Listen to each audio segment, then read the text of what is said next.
You guys ready? Good morning.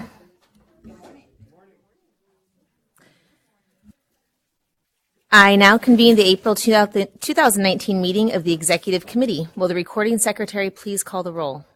Alicia Hine, Present. C. Michael Cooney, Marisol Del Torre Escobedo, Kevin Quinn, Monica Martinez, Ade Rodriguez.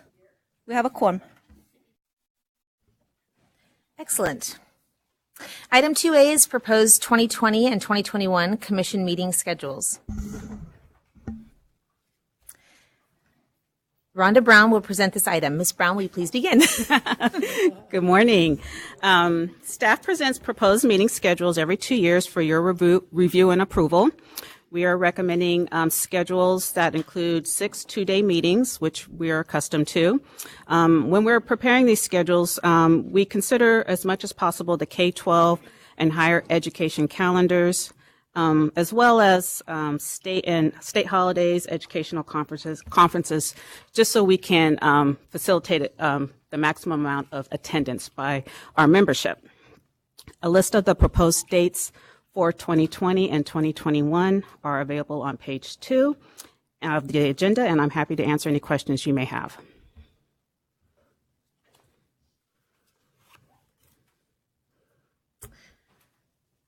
All right, we have no public comment cards. Commissioners, do you have any questions, comments, concerns?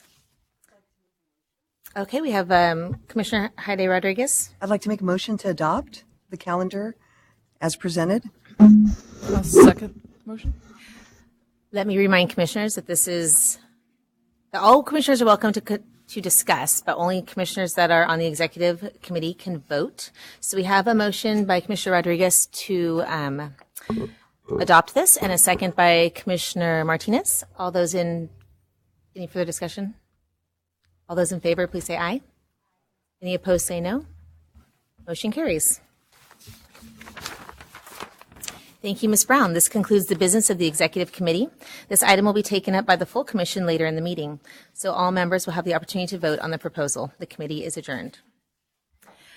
I now convene the April 11th and 12th, 2019 meeting of the Commission on Teacher Credentialing. Will the recording secretary please call the roll? Kathleen Albee, Kirsten Barnes, Catherine Williams Brown, C. Michael Cooney, Marisol Del Torre Escobedo, Jose Gonzalez, Makita Guino Shire, Johanna Harwick, Alicia Hine, Terry Jackson, Bonnie Cladd, Kevin Quinn, Jane Marks, Monica Martinez, Here. Castro Redmond, Ade Rodriguez, Tina Salone, Andrew Walk. We have a quorum. Thank you. Commissioner Barnes, will you please lead us in the Pledge of Allegiance?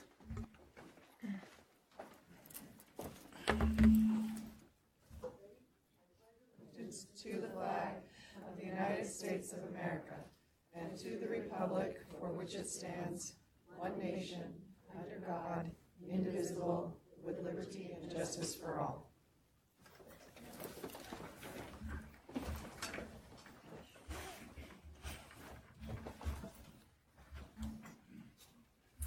I would like to congratulate Tina Sloan on her new appointment to the faculty position on the commission. Thank you. I would also like to welcome Terry Jackson, the new designee for the State Superintendent of Public Instruction.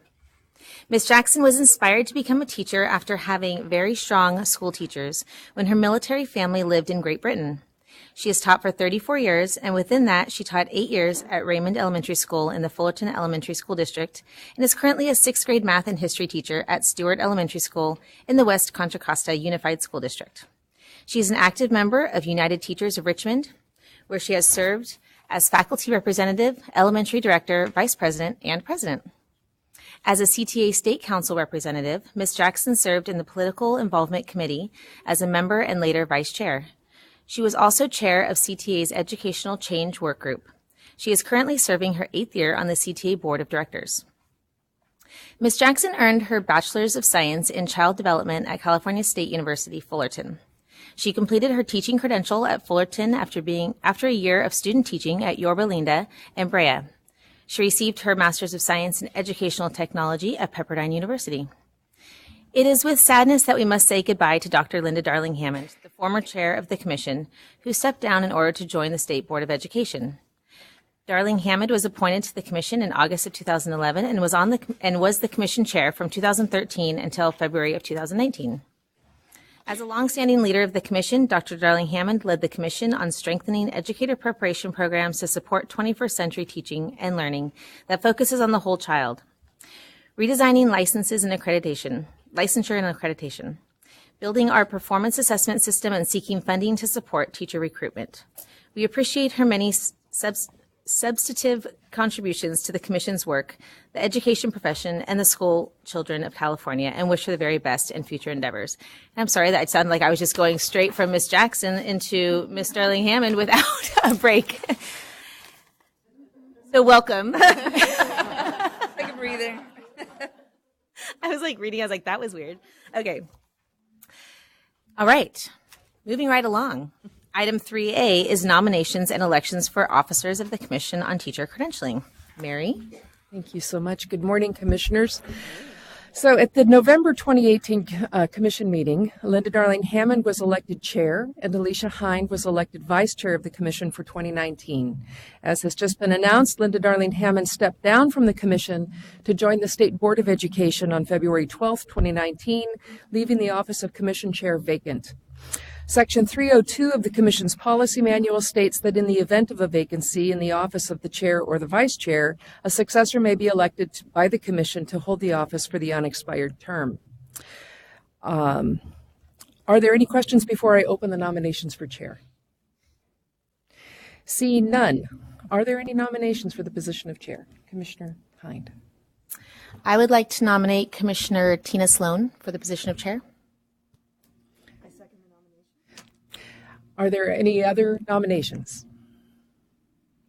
Seeing none, I will now close the nomination for chair. Before we open the election, I'd like to invite Commissioner Sloan to make a statement. Thank you.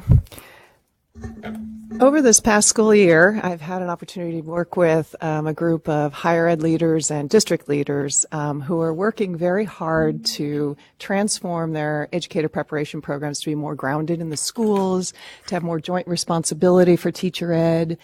And we just had a session together, and the person starting the session said, when we get to work on this day, let's first all think about our why we're here, why we're doing this, because when things get tough, this is what we always have to fall back on. So she wanted us to write for a little while and reflect, and it took me about 2 seconds. And my why has always been to make schools a better place for school children. And I count adolescents as school children. They're children in my eyes. And that's always guided my work. It's guided my work as director of a teacher education program. It's guided my work here. And when I started here, I did actually start on this commission way back in 2007 as the ex officio representative for University of California. When I had the opportunity to hear from our stakeholders who come every week and tell us things that we don't know based on their experience and their expertise, I learn, we learn. When I hear my fellow commissioners, I learn. When I hear our very experienced and intelligent staff, I learn. And I would bring all of those things back to my work, and I was a much better director of teacher education. I think I did much better work. And I've always felt that the work we do here expands opportunities for all of us to do that work. So we do important work, and now we have a new administration who's going in exciting directions. We have an economy that is allowing for more and more funding to education. We have a focus on our new administration on early childhood education, and we are in the perfect spot right now to carry that forward after all the work we've done. We've done tremendous work in special education and inclusive education, And whenever I think about that, I think about Commissioner Greno-Shire, who claims she's a pessimist most of the time and is optimistic. So I think as an optimist, I should be ecstatic, and I am about this work. So it would be an honor and a privilege to be in this position to continue our work here. And finally, some poor soul had to come after Linda Darling Hammond, so it might as well be me.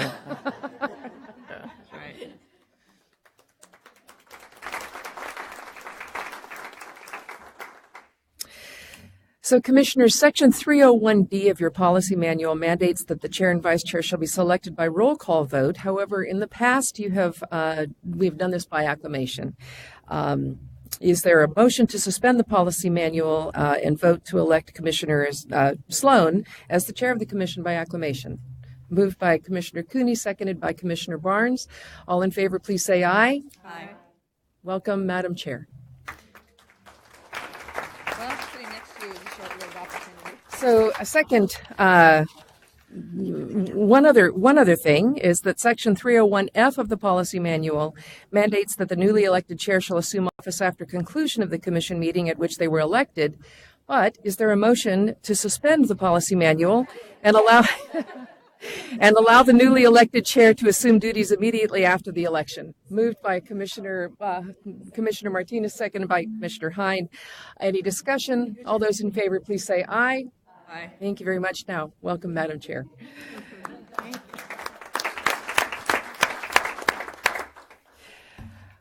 So if we can give her a moment to get settled, unless, would you like to carry on until she's settled, or?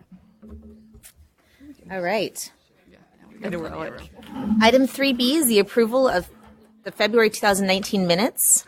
We will need to make two separate motions to approve the ad hoc committee and regular session minutes. I would like to remind everyone that only those who served on each committee can make and second the motion to approve the committee minutes. Do I have a motion from a member of the ad hoc committee to approve the February 2019 ad hoc committee minutes? And I don't know who was on that committee.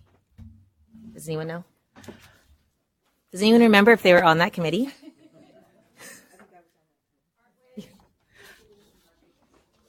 Hartwig, Martinez, and Rodriguez. So we have a motion by Commissioner Rodriguez and a second by Commissioner Martinez. All those in favor say aye. Any opposed? Okay, motion carries. Excellent. Next, do I have a motion to approve the February 2019 commission minutes? A motion by Commissioner Barnes and a second by Commissioner De La Torre Escobedo. Discussion? All those in favor say aye. Opposed say no. Motion carries. Oh, sorry. Apologize. One abstention, Commissioner Gonzalez. Two abstentions, Commissioner Jackson.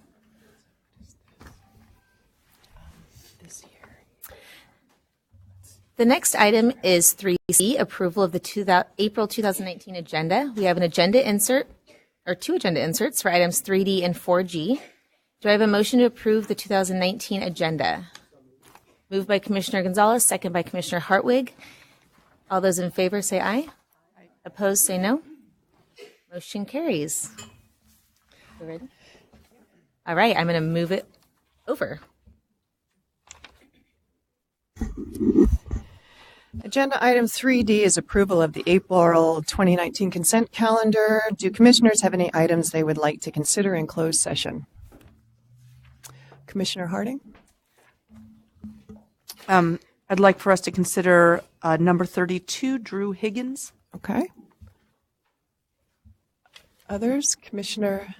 I'd like to pull number 30, Joseph Hernandez. Okay, 30. Okay, I would like to pull number 79, Thomas, David Turry, and number 87, Clara Zendejas. Is that it? All right. Do I have a motion to approve all remaining items on the consent calendar? Okay. Commissioner Alavi, seconded by Commissioner Rodriguez. All those in favor say aye. Aye. All opposed? Motion carries. The next item is a report by the chair.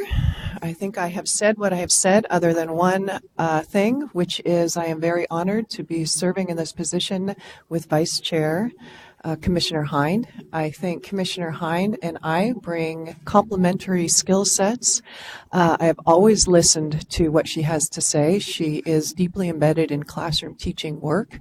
She brings a tremendous amount of expertise to what we do, and I am very excited to work as a team as we move forward on this. So thank you very much for your service. Okay, item 3F is the Executive Director's Report. Mary? Good morning, Commissioners. It's been a very, very busy start to the year with a number of events and a number of transitions.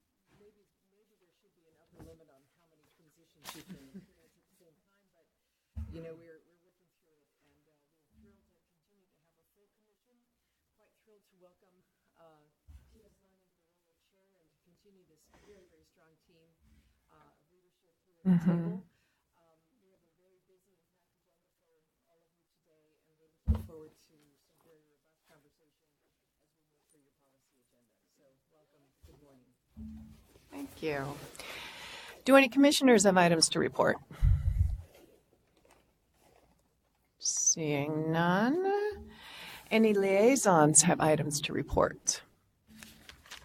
Commissioner Strauss? Commissioner Kung? Sorry. So I was on the CTE work group, and that met last month. Is it? Yeah, it's April now. So yeah, it met last month, and maybe I should discuss more about it during item 4F during that time. But overall, it was a good meeting, and there's one more that's happening, I believe, next week. And so again, overall, it's a good meeting. I think I'll discuss more about it during that time on agenda 4F. Hi, so nice to be with you. So we actually did welcome Linda Darling-Hammond at our last meeting and swore her in as president of the state board, which is really wonderful for us to continue the important work that we have ahead. What she brings to our work and her policy experience and all of her understanding about teaching and leading and what it takes to improve schools will be really important. I thought I would highlight for you a couple things that we're working on that directly impact teacher preparation and ongoing support for teachers and leaders.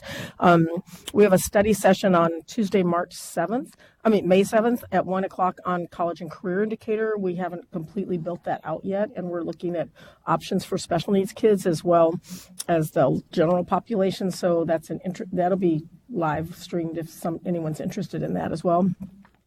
We continue to identify schools in need and how to target support, and areas that you wouldn't be surprised on is special ed.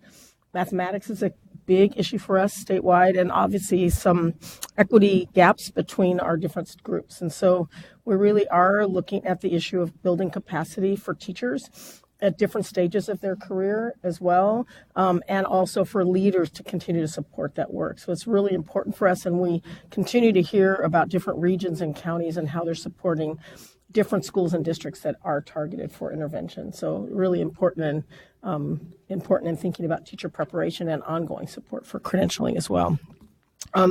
We are looking at alternative assessment for students with disabilities as well, and so there'll be some work on that at our next meeting as well. So we have also two new board members, Matt Navo, who was the superintendent in Sanger Unified. It's actually, he brings a great experience leading schools and all the way through the district level, and is working at West Ed now. And so he's been appointed, will be sworn in at the next meeting.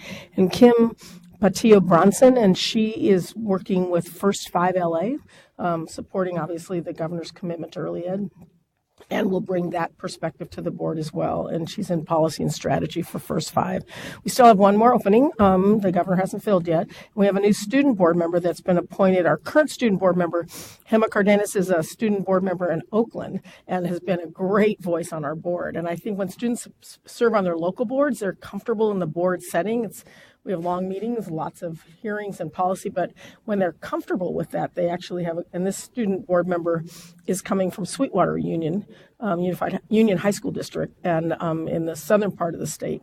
And Brenna I think Peliglian is how you say her last name, and she'll be joining us in July. So we always have a high school senior, and our student board members actually have a vote on the board, not advisory like local districts. So those are new appointments that Governor Newsom made. We're really excited about the work going forward. We still have important work ahead, and I'm glad to be here today. So thank you.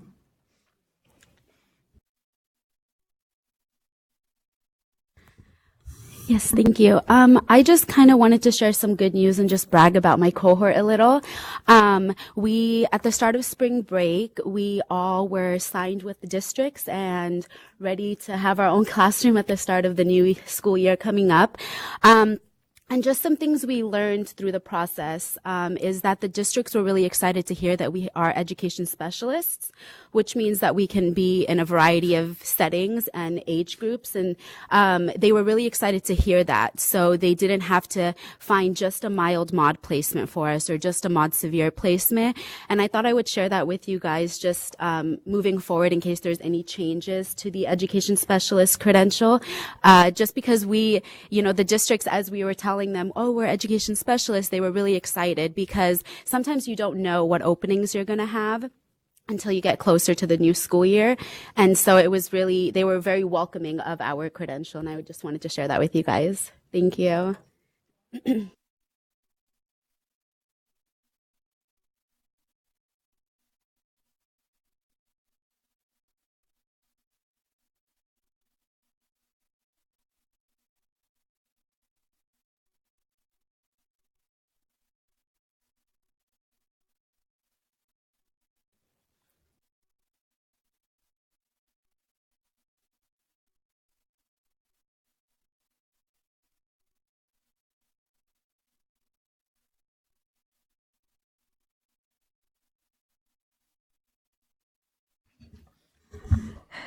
Good morning.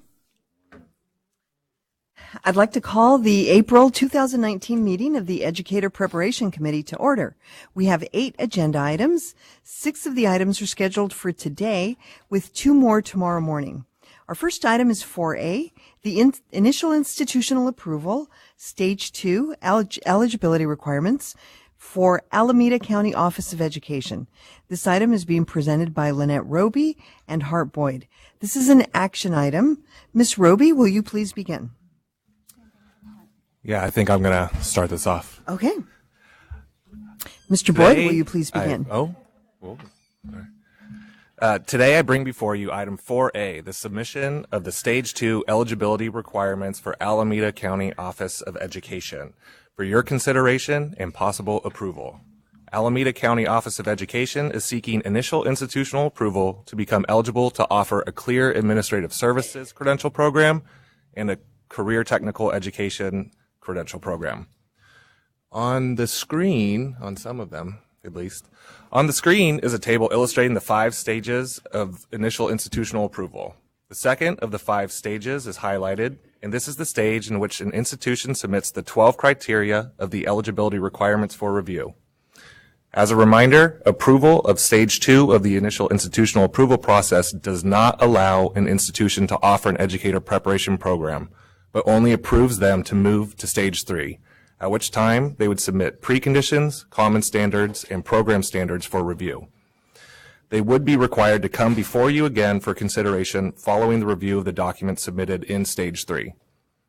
We have with us today, representing Alameda County Office of Education, Daisy Morales, Program Director, and Derek Gorshow, Program Manager. They will both be available to answer any of your questions about the 12 eligibility requirement criteria.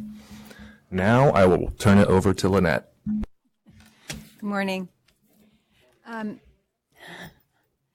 A copy of Alameda County Office of Education's complete eligibility requirement document can be found in the attachment to this agenda item. And on page 3 of the item, you'll find a table with staff recommendations. It's the normal table that we provide for the eligibility requirement criteria 1 through 9, and summaries of the institution's responses to criteria 10, 11, and 12.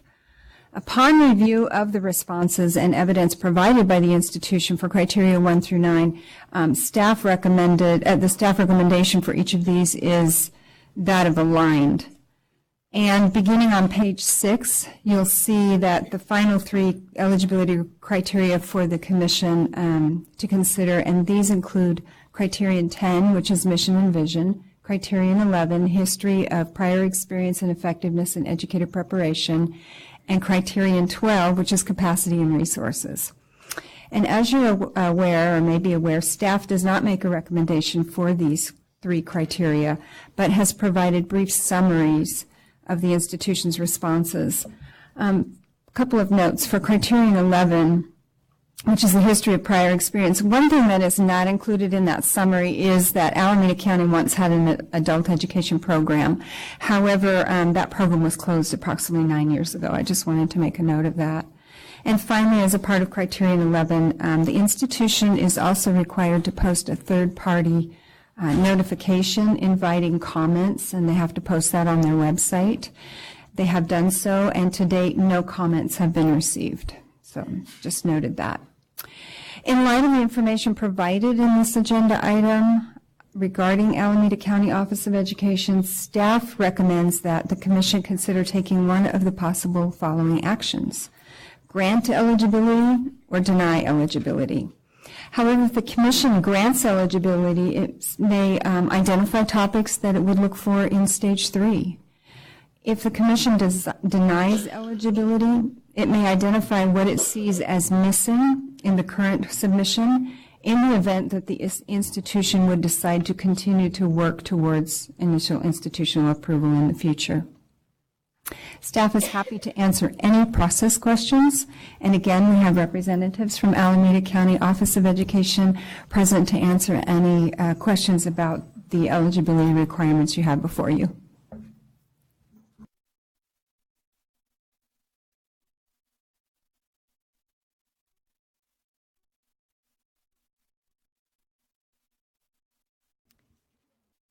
We will now open for public comment. See no public comment cards. Do commissioners have any questions or comments on this item? Commissioner Sloan? Thank you. Good morning. I had a couple of questions. One was just with respect to the career technical education fieldwork. And you mentioned here that you are partnered with the Alignment Bay Area Regional Collective to provide industry fieldwork. And I was just curious what that looks like. What does the fieldwork look like, and in what industries? Could you speak into the microphone? Thanks. Okay, now I've got stereo. Okay. We lead a consortium of universities, community colleges, K through 12 school districts, and we support primarily underserved populations of students, students who are in the criminal justice system, and so we're really focused on supporting those students' needs primarily. Mm-hmm. And then for the teachers who are earning the CTE credential, yes, when they do the field work, what field work do they do? Is that to get the hours for the CTE? Well, first and foremost, to become a good teacher, you have to be teaching. You can't just be taking a program. So that's the main reason why they're doing the field work. We think it's an integral part of having a successful CTE program, and teachers who are prepared to succeed and persist in schools.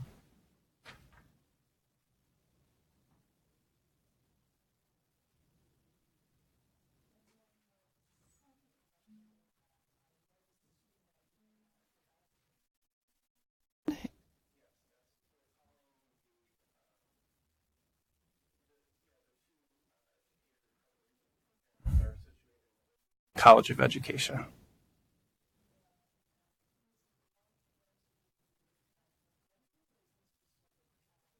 Yes.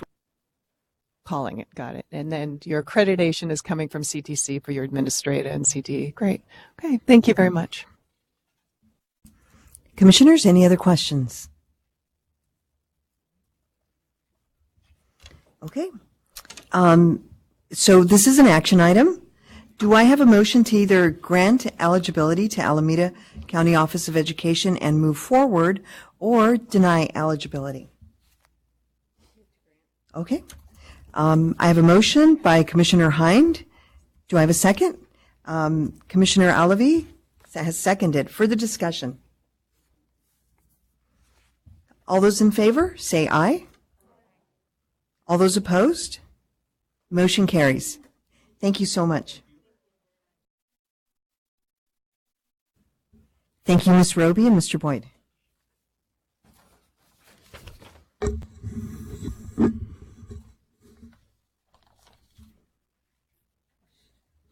Okay, this is also Ms. Roby.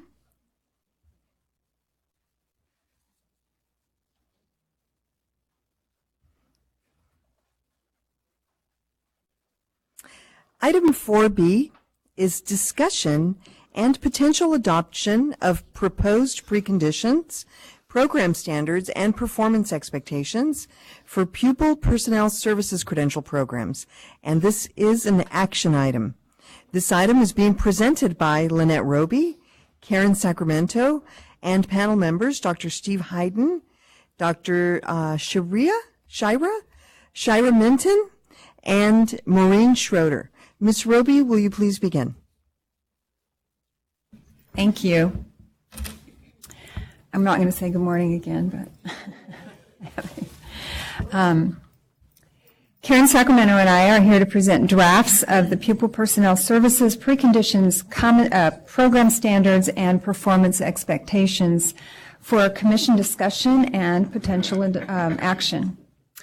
Again, with us today representing the specialty area groups are Steve Hayden on behalf of the School Social Work Group, Shira Minton on behalf of the School Counseling Work Group, and Maureen Schroeder, who joins us on behalf of the School Psychology Work Group. A little background on this item. The PPS standards were adopted last in 2000, the year 2000, and are currently comprised of generic standards plus standards for each of the three specialty areas, including the PPS counseling, school psychology, and school social work.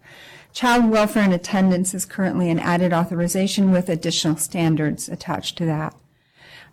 So as the revision and updating process began, PPS work groups that represented each of the specialty areas met during 5 two-day meetings that were held beginning in 2017 and also in 2018. Proposals have been brought before the Commission in December of 2017, August of 2018, and most recently at the last Commission meeting, which was February of 2019.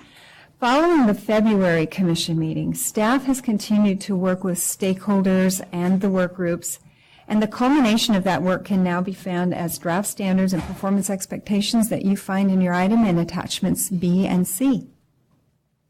There are several things that we'd like to highlight about the design and organization of this set of standards and performance expectations. First, they are now more closely aligned to other recently revised standards, such as the preliminary multiple subject, single subject standards, where the standards define what a program must do, and the performance expectations define the knowledge and skills candidates must have before being recommended for a credential. Second, the current generic standards have been removed, but the work groups identified a set of overarching values, principles, and common goals that all Commission-approved PPS programs will be required to adhere to. These can be found in Appendix A on page 5 of the item. The common values, principles, and goals will be referenced within each set of PPS standards. Third, as with all sets of credential program standards, there are a set of preconditions required that as a condition of sponsoring a Commission-approved program must be met. Preconditions are grounded in statute, regulations, or Commission policy, and are submitted by programs during the accreditation cycle. They're submitted in years 1 and 4 of the accreditation cycle, and then they're also reconfirmed during the accreditation site visit. You'll find the recommended preconditions beginning on page 2 and ending on page 3. Precondition number 1 addresses the admission requirement, which is a minimum of a bachelor's degree. Precondition number 2 is related to program curriculum and the requirements of an institution offering a program, which is having a specific minimum number of units and hours for each specialty area. And precondition 3 addresses the intern credential option. There is currently an intern option available for each of the specialty areas, but inclusion of the intern option in the preconditions and within the standards may help to provide greater specificity around the requirements. So that's why that is in there. You will notice that there are currently some Title V regulations mentioned that address PPS programs, and we just want to note that staff is aware that these will be needed to be updated to reflect the 3 preconditions. I'm going to turn it over now to Karen Sacramento, who's going to talk a bit more about the standards, the performance expectations, and also a transition timeline. Good morning. So in highlighting the process to the draft PPS program standards and performance expectations, as Lynette indicated, the PPS work group met over a 2-year period, and they reviewed the current set of PPS program standards. They considered and incorporated feedback from field surveys, analyzed professional standards from affiliated organizations, and really focused on critical changes that have occurred in the field. All of these areas informed the development of the proposed revised standards and performance expectations. Then the group took their findings from these focus areas and identified what PPS specialty area requirements should be in program standards, and then what are those knowledge, skills, or abilities that a candidate should have that would be a part of the performance expectations. The specialty area groups collaborated together within each area, across each specialty area, and then often worked as a whole group to reach this unified set of recommendations for programs and candidates. Within the standards, there is one clarifying edit to note that was identified after this item was posted, and that is on page 17 under the PPS School Social Works standards section. In the second full paragraph at the top, starting with the school social work program assigns qualified field workers, the next sentence that reads qualifications for field work supervisors must include but are not limited to a pupil personnel services credential and schoolwork. That sentence should be deleted, as this language was replaced by the corrected language that is right at the bottom of page 17 under qualifications, training, and responsibilities of site field supervisors, field instructors. Number 1 has the corrected language. A PPS SSW candidate must be supervised by someone who holds a PPS, and we ask that the word credential be inserted there, or an MSW with another PPS credential and a minimum of 2 years post-MSW experience. So if adopted, staff requests that we can incorporate these corrections. As Lynette also referenced, the work group came together across specialty areas to specifically develop the set of common principles, values, and goal statements. And this really identifies the essential elements unifying the school counseling, school psychology, and school social work disciplines. If the Commission adopts the revised PPS preconditions, program standards, and performance expectations, currently approved PPS programs will need some time to learn about these and to move towards implementation of the new requirements and expectations, and also to engage their own faculty and K-12 partners around changes that may need to be made to their programs. The chart on pages 3 and 4 of the item shows the plan and timeline for programs to transition to these proposed PPS preconditions, program standards, and performance expectations. If these are adopted, we suggest that the remainder of this year, the 2018-19 year, be focused on staff support of programs to gain a deeper understanding of these precondition standards and performance expectations. And then the next 2 years, 2019-20 and 2020-21, would be when institutions start to align their programs with these. Then beginning in the 21-22 academic year, all programs would be required to fully implement the PPS preconditions, program standards, and performance expectations.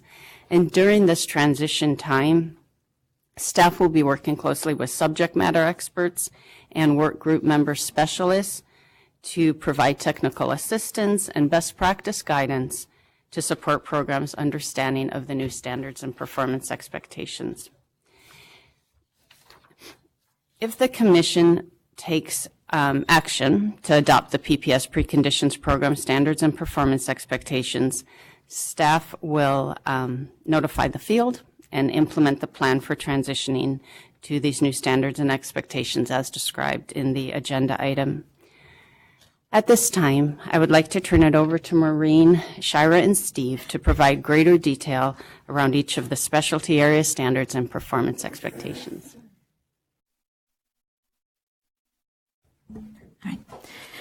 Good morning, Madam Chair and members of the Commission. My name is Maureen Schroeder. I'm a school psychologist, instructor, and member of the California Association of School Psychologists. First of all, I would like to say thank you for allowing my colleagues and I the opportunity to help the Commission revise our standards. Most of all, thank you for recognizing that school psychology, school counseling, and school social work are separate specialties. The professionals from these respective fields work collaboratively with each other to support the social, emotional, and learning needs of all students. So I want to take this time to highlight the salient points of our revised standards. Replacing the generic standards with a single set of performance expectations allows for a significantly increased professional clarity regarding the role of the school psychologist and expected outcome of high-quality graduate education. There are significant gains that can be identified for candidates, program faculty, and school personnel and other stakeholders in the structural improvement. The current structure of generic and specialty standard is highly confusing, redundant, and based on professional realities that are at least 20 years out of date. The performance expectations are carefully aligned with the 10 practice domains of school psychology contained in the National Association of School Psychologists practice model that are reflected in the national training standards. The performance expectations reflect a significant and complete updating of best professional practices in all areas of training with specific attention to practices that improve pupil outcomes. Program Standards 1, 2, and 3 attempts a clear and articulate revision of existing standards regarding program design and developmentally appropriate pedagogical and supervisory practices. That P word always gets me every time I teach. Program Standard 4B attempts to provide significant and greatly needed clarity regarding pupil personnel services school psychology intern credential. Program Standard 4B Section 3 allows for candidates to earn a child welfare and attendance authorization with a documentation of 150 hours of appropriate field experience, opening this important professional authorization to most, if not all, school psychology training programs. Program Standard 5 requires candidates to document that they have earned an appropriate graduate degree from an accredited institution of higher education required by national training standards and reflecting the current reality of all California programs. In closing, the changes proposed will provide for stronger foundational and practical skills for all future school psychologists. Moreover, I want to acknowledge and thank our instructors from non-NASP approved programs in agreeing to implement these standards, as they will have to adjust their curriculum accordingly. However, I have no doubt that they will be able to meet these standards to ensure graduates of their program are highly qualified school psychologists. So thank you. Hello, good morning. My name is Shira Minton. I'm a faculty member in the College of Education at Cal State Northridge, formerly a school counselor. And so I'm here representing the school counseling PPS work group panel. So I echo Maureen's comments. Thank you so much for allowing us to come and speak with you, recognizing the importance of what we have taken on. And it's very exciting to have reached this point finally. So I want to give you an overview of how we approach this as a panel, as a work group for school counseling, because I think that really speaks to the standards that were developed and also the performance expectations that we developed. So as a committee, we really, our approach was twofold. It was a focus specifically on school counselor training, of course, but really there was a strong focus on the work that school counselors do with students in P-12 education. And so we as a committee had big ideas. There was some pie in the sky dialogue that occurred. And some of it came from our experience as school counselor educators, as practitioners, as administrators, and so forth. But all was really grounded in this recognition of the diversification of the student body in P-12 education. That was really a driving factor for us because we recognize that our students in schools have lived experiences that unfortunately impact their mental health, their social and emotional well-being, their ability to achieve college and career readiness at the time that they graduate from 12th grade. And we also wanted to really focus our work on strengthening our college and career readiness and prevention services. So there is a need at times for school counselors to be responsive, and that has primarily been our model. We are often found to be in a responsive type of engagement, but we recognize the need to improve our prevention services to serve as protective factors for our students in schools. So that's just a bit of background so you know what led us to our 5 program standards and 9 performance expectations. And you will see that there are several areas included in each performance expectation, but we really found it was relevant to ensure that candidates were required to have experience and engage with multiple systems and different funds of knowledge because of the changing demands that exist in schools for school counselor, the changing student demographics that exist, and ultimately we wanted the standards to be inclusive and reflective of the role of the school counselor currently as it is now. So we did consider information taken from our national association, the American School Counselor Association, as well as the Council on Accreditation for Counseling-Related Educational Programs, CACREP, that's a mouthful. But we really used a lot of the language that is found in those standards and ethical standards and guidelines and infused those throughout the SCPEs. And specifically, we wanted to do so because we believe that school counselors really are in need of specialized training to adequately meet the needs of students in P-12 education. And students are in need of more intensive and specific intervention services, prevention services as well. So related to our fieldwork requirement, we strongly believed and still do believe in increasing the hours requirement to 800 hours of fieldwork experience. We do believe this is necessary as it relates to the specialized training that we're asking for folks to undertake in a graduate program. And also we recognize that there are many school counselors who are earning PPS credentials without previous work in schools. So that allowing that 200 hours that can be accrued through counseling or just other school-related experience really helps to expose folks to the education system, not just so much counseling, but you have to understand the education system if you are going to work in schools. Further, we believe that moving to the 800-hour requirement would allow us to mandate and require that 600 hours be completed in schools, which is an increase from the 400 that is currently required to be completed in schools at 2 of the 3 levels. And with that, 150 hours can satisfy the requirement for the child welfare and attendance authorization. So to ensure that school counselors are also trained in the three domains that are specific to the work of the school counselor, academic counseling, college and career readiness, as well as social emotional well-being of students, we want to include a requirement that says candidates in graduate programs have to engage in 100 hours minimum in each of those 3 areas. Because what we found is that there are counselors who are siloed. They will go through their graduate program, for example, only doing academic counseling. They get through to their fields where they're going to work as a school counselor, and all they do is academic counseling.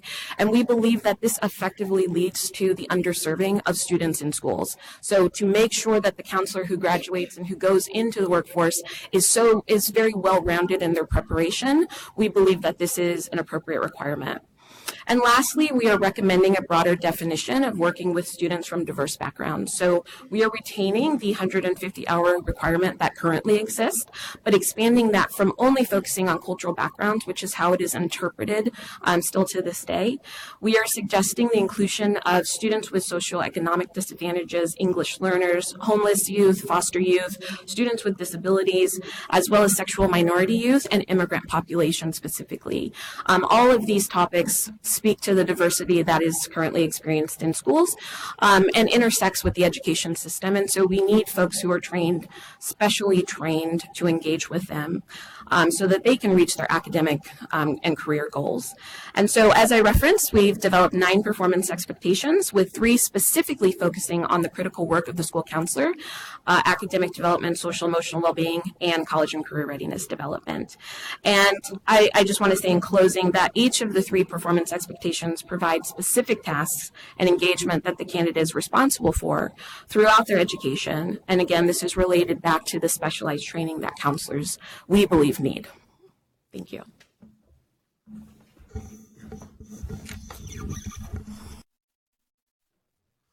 Good morning. Can you hear me okay? Okay, Steve Hayden. I represent the School Social Work Specialty Group. Again, like my colleagues indicated, thank you for allowing us to be here today. I think this is my 5th trip up to Sacramento, so it's nice to see some familiar faces and to earn a few frequent flyer miles. The School Social Work Specialty Group grounded their performance expectations in the Council on Social Work Performance Accreditation Standards. The feedback we received from various stakeholders seemed to indicate that this was a good place to start. Overall, we feel that the School Social Work Performance Expectations ground candidates in the ecological perspective, educating and training school social workers in methods of prevention, intervention, and postvention. Working on a multidisciplinary team with the other PPS professions of school counseling and school psychology, school social workers are prepared to improve student learning behavior, achievement, and well-being, and work collaboratively to ensure the well-being of students. Our group came up with 4 program standards and 10 performance expectations. Similarly, I'll review and highlight a few of them for you. Under the standards, the programs include a developmental, interrelated set of courses and practical learning experiences that are aligned to the mission and goals of each School of Social Work program, addresses the profession's purpose, are grounded in core professional values, and are informed by program context. Programs are further influenced by their communities, which are informed by their historical, political, economic, environmental, social, cultural, demographic, local, and regional context. The fieldwork requirement for our candidates is 1,000 hours, which includes 450 school-based hours, and for a candidate pursuing the child welfare authorization, that would be 150 of those hours. I'll move on to some of the performance expectations. Again, we grounded these in the 9 core EPOS for CSWE. We stretched that out to have a total of 10, so I'll read from each of those. Under ethical and professional behavior, to utilize technology ethically and appropriately to promote client safety and to protect the confidentiality of clients. And engage diversity and difference in practice, understand how social identity, intersectionality, socioeconomic status, citizenship status, resiliency, human development, community-based factors, and ecological factors are related to different student performance and achievement, particularly with groups that have been historically marginalized. To promote social justice and equity, work collaboratively with teachers, school personnel, administrators, and other members of a multidisciplinary team to promote a climate and culture conducive to student connection, engagement with the school by addressing barriers and advocating for equitable services for all students, families, and their communities. To engage in practice-informed research and research-informed practice. Research and identify effective practices to inform specific school-based interventions, including the use of strategies to re-engage disconnected students to the educational process. And engage in policy practice to understand and critically analyze district, local, state, federal policies, practices, procedures, and funding sources, and understand how they may impact chronic absenteeism, crisis intervention, assessment of threats, school safety, school discipline, restorative practices, social emotional supports, and trauma-informed schools. Engage with students, families, groups, organizations, and communities. Engage and develop effective relationships with students, families, school personnel, and other PPS service providers and the school community. facilitate effective and appropriate communication, coordination, collaboration, and advocacy planning with teachers and other learning support providers, including other PPS professionals as needed to address student needs. To assess students, families, groups, teachers, school staff, organizations in the community, assess the social and emotional needs, strengths, risks, and protective factors of students and families. To intervene collaboratively with students, families, groups, teachers, school staff, organizations in the community. Select evidence-informed social work interventions, including counseling, case management, group work, community organization, and crisis intervention, and methods that fit the ecological perspective with students and families. Consult and collaborate with PPSC team and others in the school community to promote positive discipline, trauma-informed practices, and culturally responsive practices that contribute to social and emotional well-being. Just two more. Evaluate intervention with students, families, groups, teachers, school staff, organizations in the community. Understand and utilize quantitative and or qualitative data and feedback from students, teachers, caregivers, and other providers in an ongoing way to evaluate practices and modify approaches as appropriate. And lastly, our 10th standard performance expectation is growth and development. Understand the effects of health and developmental factors, language, cultural variabilities, cultural variables, diversity, socioeconomic status, the impact of trauma, factors of resiliency, and different abilities on student development, and to utilize this understanding to inform engagement, assessment, intervention, and evaluation outcomes. Thank you.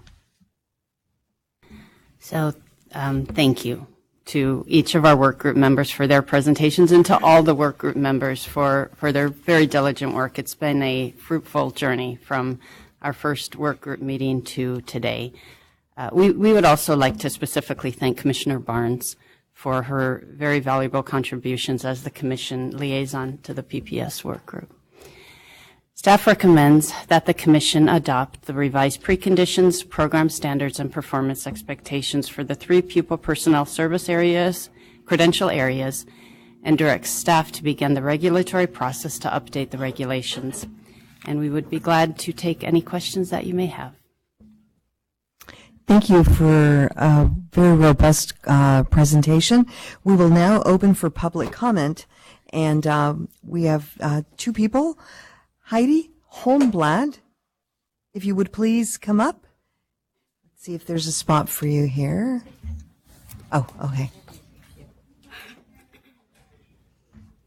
And Heidi, if you would please state your name and affiliation for the record.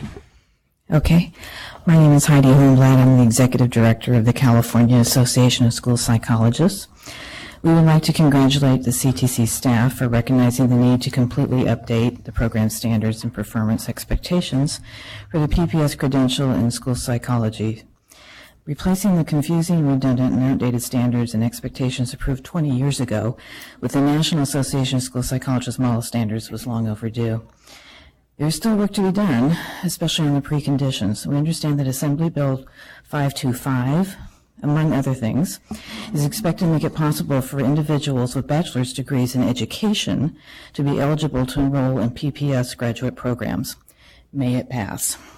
There are still real problems with the ability of out-of-state school psychology interns to be able to do their internships in California, even if they come from nationally approved programs. Removing some of the restrictions on those rules may help ease the school psychologist shortage in this state. And of course, before we can truly say that the national standards have been adopted, we need to have a continuing professional development program. CAS would like to give a shout out to the Commission's Lynette Roby, Karen Sacramento, and Terry Clark for their work on this project. We'd also like to thank the university professors who sat in on the work group and produced this fine work. Thank you.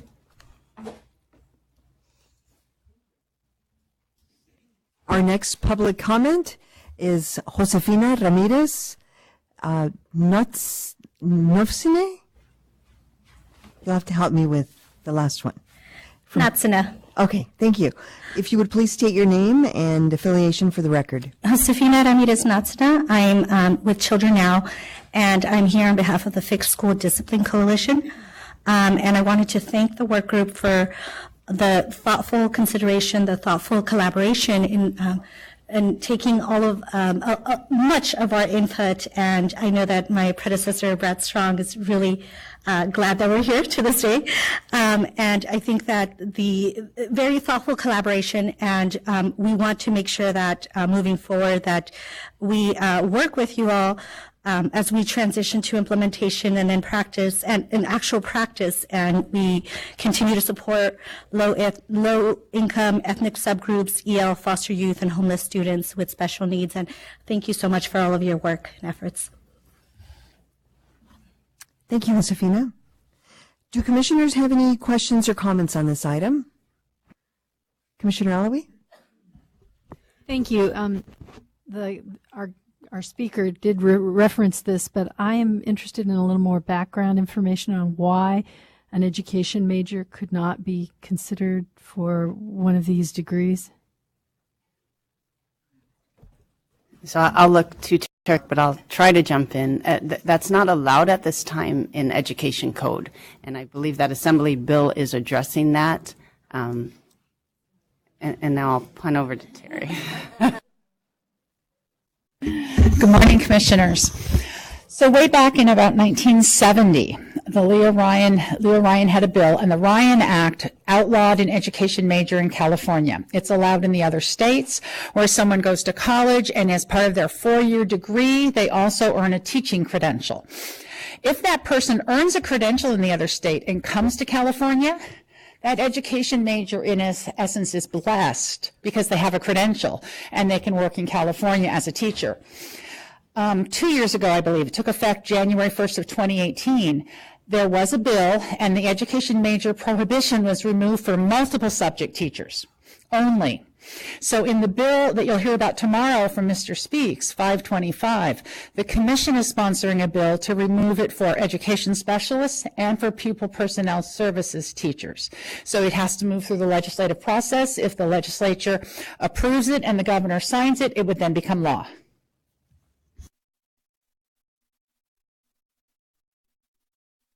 Yes, the precondition, and we explained this on the phone call with the group last week, that once it's no longer a law, it doesn't have to be one of the preconditions. But since it's still a law, it does have to be in the preconditions at this point. If it's signed this year, it would take effect most likely the 1st of January of 2020. Commissioners, any other comments or questions? Yes, Commissioner Barnes, and then Commissioner Klatt, or Commissioner Klatt? And Commissioner Gonzalez? And then Commissioner Jackson. All right. Okay, sure. Please, Commissioner Klatt. All right. Thank you, and thank you to the work group for bringing this forward.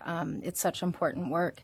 And I guess I have a comment and a question kind of built into one. I'm looking at the California Department of Education's website, and it states that California sadly ranks last in counselor to student ratios in the country, which is heartbreaking.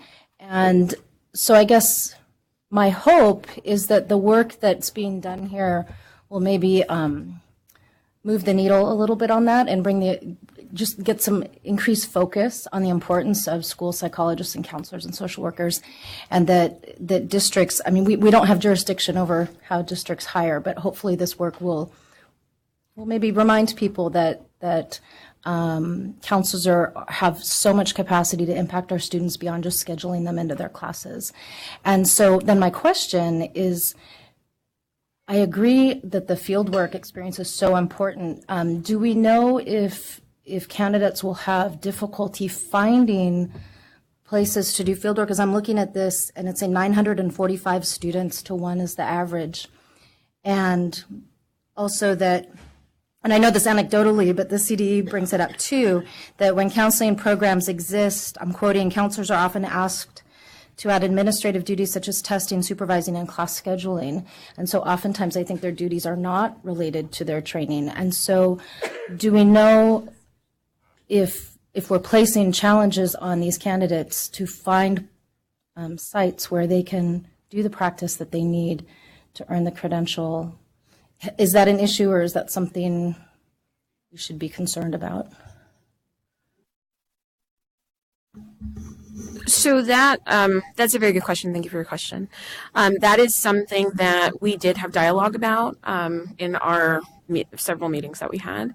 And that was one of the reasons why we wanted to be so specific in the performance expectations, which would force programs to have to be more involved with the district. So we're hoping that this builds that collaboration. It's great with some institutions. It's not so good with other institutions. And that's not to fault an institution, but for whatever reason, it's not happening. And so the hope is that because there are so many required performance expectations that students or candidates will have to meet through their graduate program, that the graduate program will then be forced to be more involved with the school district to identify where are the school sites where I can ensure that my candidates are going to get these experiences.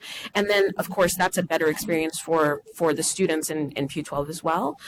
So that is part of the hope. And we, as our particular part of the panel, have talked about what that might look like and how can we get a network across institutions. So several of us on the panel were not previously connected, but we're in very close proximity to one another.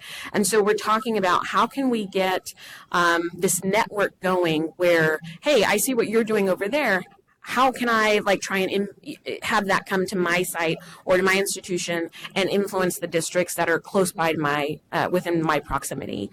So that's the hope, but it wouldn't necessarily, if anything, it's going to help us strengthen the training sites that are available to candidates and programs. Did you want to respond? Commissioner Gonzalez and then Commissioner Jackson. I too would like to thank the work group for the amazing work that's transpired throughout this process. In our county, we've been working pretty diligently to address the chronic absenteeism issue that's plaguing many low-wealth communities. Education Code 48240 has been a topic of conversation in our county, specifically requiring boards to appoint attendance supervisors. And so my concern or question is, in the CWA authorization, there's no mention of that. Is it implied? Is it intended? Can you unpack that a little bit for me? I can try. This was, the CWA in general was a significant topic throughout all the meetings. And kind of the synthesis is that for the PPS work and PPS credential, it was considered very important across all disciplines, so important that it is embedded now in each specialty area, so that a candidate has the option to get the child welfare and attendance authorization along with their PPS credential. In the past, it was very siloed. It was kind of an authorization. Very few institutions offered it, and there wasn't really a strong need in the PPS work to have that separately. So now with that embedded, the importance of child welfare and attendance to each of the three specializations has really been grounded. For the admin, the CWA supervisor, and we have worked closely. We had a CWA consultant at CDE, David Copperwood, was on the panel, and he is also on the executive board of the Child Welfare and Attendance Authorization professional body. And the dilemma was that for the CWA supervisor position, that requires an admin credential. So that it was really outside of the work of the PPS credential. The admin credential already allows a holder to serve in this position. So that is already a part of that credential authorization. Oftentimes there's additional training that when one gets in that position they go through, and that training is also offered through ACTS and others. So it was, it is allowed from the credentialing standpoint, that training is there, and for the PPS work, it was really outside of the domain and the purview of this work. And I appreciate that. The concern that came from our local coalition, I guess, is the lack of calling out the specificity of what the field work would entail. And lack of mention of the specific criteria as called out by Ed Code. Within the PPS? What that field work would look like. And I don't know if each of you would like to speak to that at all about, it is unique within each of the standards, what that would look like for each CWA candidate within the specializations. But would you like to speak to that? For social work, we look at improving attendance outcomes. We look at conducting home visits. We look at meeting with children and adolescents that have experienced tardiness, chronic absenteeism, truancy. And that includes a student who might not just who's not attending school, pardon me, but a student who is in school but is not present, is not doing well, is not engaged in the classroom conversation or what's happening in that classroom learning environment. And so school social workers would be responsible to meet with a student, to meet with a parent, to meet with other stakeholders in the school to ensure that they're attending school and learning in appropriate ways. So that's how we've thought about it for school social work. In terms for the school psychologist, within our 10 performance expectations, there are actually several performance expectations that would allow for the graduate student to earn or have that experience gained, to have that background and authorization to attend to the child and welfare attendance. For example, we have the family and school collaboration, which allows us to work collaboratively with the families and the students, as well as school counselors and school social workers, to ensure that school attendance and the students' welfare and mental health and well-being is actually addressed. That's just one. Another one is, of course, to promote, which is direct and indirect services of school-wide practices to promote learning. Again, that addresses and ensure that a student is able to attend school, and if they're not, then we work together with not only the administrators, but also the parents and the teachers, as well as the other PPS personnel on campus so that we have a wraparound service to ensure that the students are getting their needs met when it comes to attendance. And so that would be something that our graduate students during their field work would also be experiencing, which is included within their 1,200 hours of internship that's required to get their credential. For school counseling, we divided it 90 clock hours of direct service with students in schools around issues related to welfare and attendance, along the lines some of what my colleague was just sharing, and then 30 clock hours of interdisciplinary work outside of a school setting. So that we identified as engagement with law enforcement, juvenile justice, child health and welfare, mental health, social services, child protective services, and other community-based organizations. So they would have some experiences with those as well. In terms of identifying programs, finding resources to ensure that students have access to these resources, right? So it's one thing to have the resources, different thing to have access. So we want to ensure that the students and the families have the access to these resources so that students are coming to school. And then the remaining 30 hours would be up to at the discretion of the university supervisor. And the idea is that this candidate who is identified as wanting to pursue the CWA, they're having ongoing meetings with their supervisor at the university, and the supervisor is checking what are you getting, what are you not getting. So that 30 discretional hours can be, you haven't had enough experience. I don't believe you've met the 30 hours with the interdisciplinary team, but I think you could use more. And so I want you to go out and do this additional work in this particular area. So we felt like that was very important to include as well. Commissioner Jackson? Yes, first of all, I just want to thank everyone that put in a really thorough work in all of these areas. I wanted to make comments that are really global, and that we're updating the requirements and everything that fit with the population of students that we have in California. Now we have to make sure that we're able to attract and retain the psychologists and the counselors and the social workers in the school, and to have access where it definitely is needed. because unfortunately, the students that need all of these services are usually in districts where these positions are cut when finances are hard.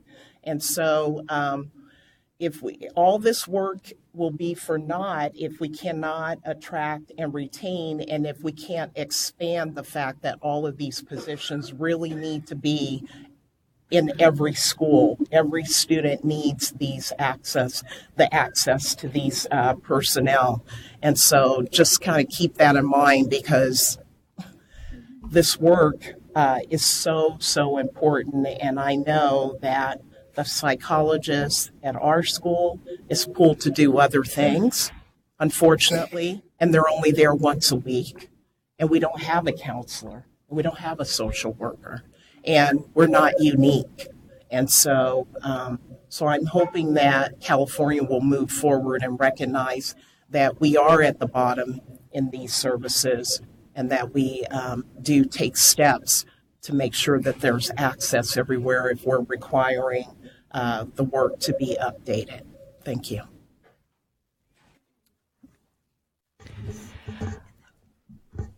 I just want to build on Commissioner Jackson and Commissioner Klatt's comments about the importance of bringing this forward now in California.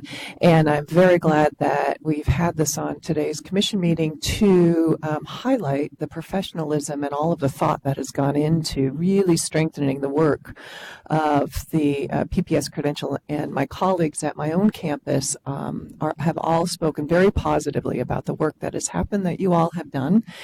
We offer a PPS Credential at UC Santa Barbara too. One thing I find myself doing, I'm in the teacher credentialing world more than I am in the PPS world, is with our new TPEs in teacher credentialing that are requiring far more understanding on the part of our new teachers for socio-emotional learning, for trauma-based practice, for all of those sorts of things. I'm going to my PPS colleagues more and more, and I'm using resources on the NASP site. In fact, all of our teacher educators are, which is a great thing, right?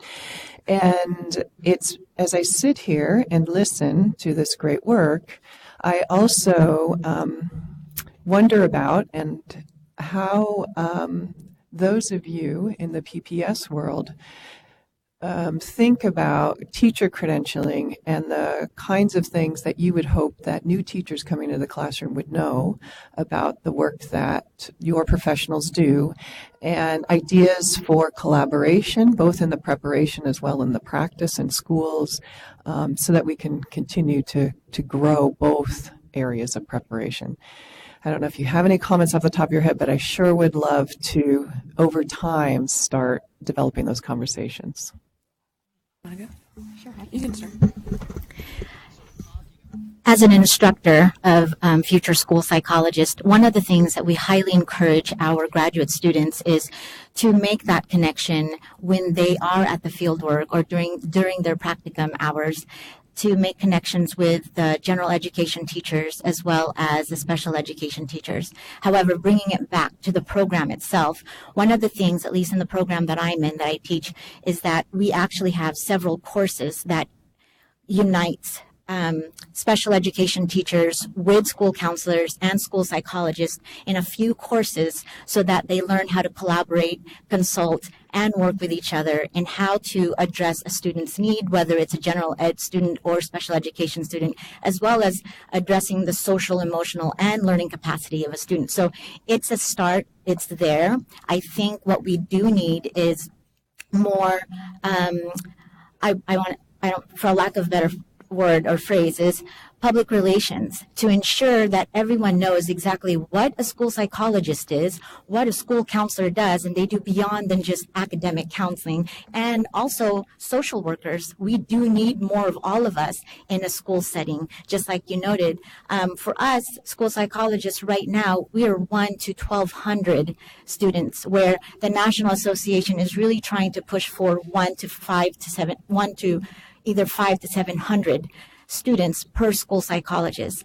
In the district that I work for, in the one site that I'm at, I am one school psychologist to 1,000 students.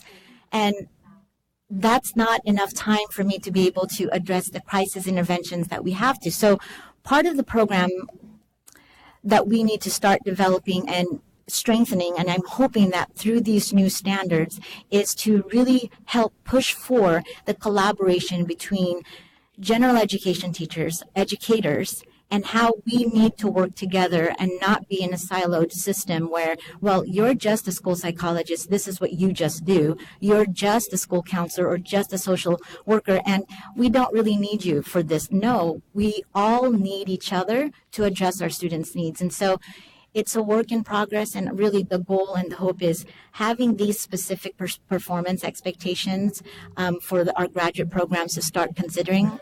The hope is that it will expand that collaboration and connection with not just only the PPS, but also in the education system. And I would like to add, also one of the things that we thought about as a work group was really looking at how our programs are so separate currently, right? And the fact that there's so much role confusion as that currently exists still to this day for what the school counselor does on a school campus, who they are, right? There's just this general view of you talk to students, right? But it's so much more than that. And so that's why we spent so much time being so specific in the development of these performance expectations specifically, because of that, because we wanted to but elevate the role of the school counselors so people could see on a school campus, wow, you are a resource. You are the person who we can look to, who we can seek when we are having difficulties or challenges with students. And similar to what Maureen was sharing, I am working with a colleague. We started this conversation last year. We're continuing it this year. Accreditation was fun. So things got put on hold. But we're looking at how do we create a model where we have school counselors, school psychologists, teachers, principals, administrators taking certain courses together, which some are perfectly aligned for that, like our consultation courses. We were talking and we found that we each have a consultation course in our program, right? And it's targeted for a specific group of people. Ours is consultation for school counselors, consultation for administrators, and so forth. But wouldn't it be something to have a consultation course between all of the stakeholders that exist on a school campus? So that's a project that we are looking to put forward in our College of Education. But again, this is 2 institutions now, right? And so the hope is that with the adoption of these standards, that will propel the conversation and get us to a place where we can be more connected, and why it was so important for us as colleagues to develop I can't think of the word, but we're calling it the overarching values and principles document, because while we are separate and we are specialized in some regard, we are all PPS credential holders, and so there needed to be something related to that. What else can I say? Fantastic representation of each of the PPS. And I think that you'll also, if you listen to the performance expectations, whenever we've mentioned stakeholder groups or constituency groups in schools, we've included teachers. So teachers, school psychologists, school counselors, school administrators, support staff. So I just wanted to echo all of your comments and enforce that collaborative effort in each of the performance expectations. I agree. Go ahead. Sorry. I just wanted to say a couple things. First of all, that was one of the huge challenges, is that they are separate, but they are very well they are connected in many ways, and that was a lot of the discussions that went on during those meetings. And also, fostering some of this will occur during the technical assistance that will be done over the next couple of years through transition. I think that will. Great. Thank you. That was more than I expected. I would get off. So I'm so glad you were thinking about these things as well, and I'm thinking about them. And as I'm sitting here and listening to you and listening to the practical examples you give and the things that we've all, I think, experienced, we each have organizations that meet where professionals are meeting together and sharing practice.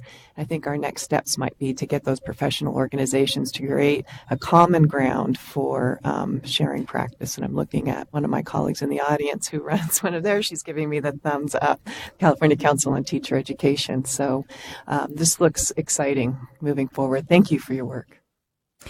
And Commissioner Barnes, we do have another commissioner So, Commissioner Redmond? I'll be quick. I apologize. First of all, I want to thank Chairperson Sloan. You actually took my question, so it was great that you asked that. And just a little piggyback on it is I appreciate language in here around school climate and the idea around that collaboration.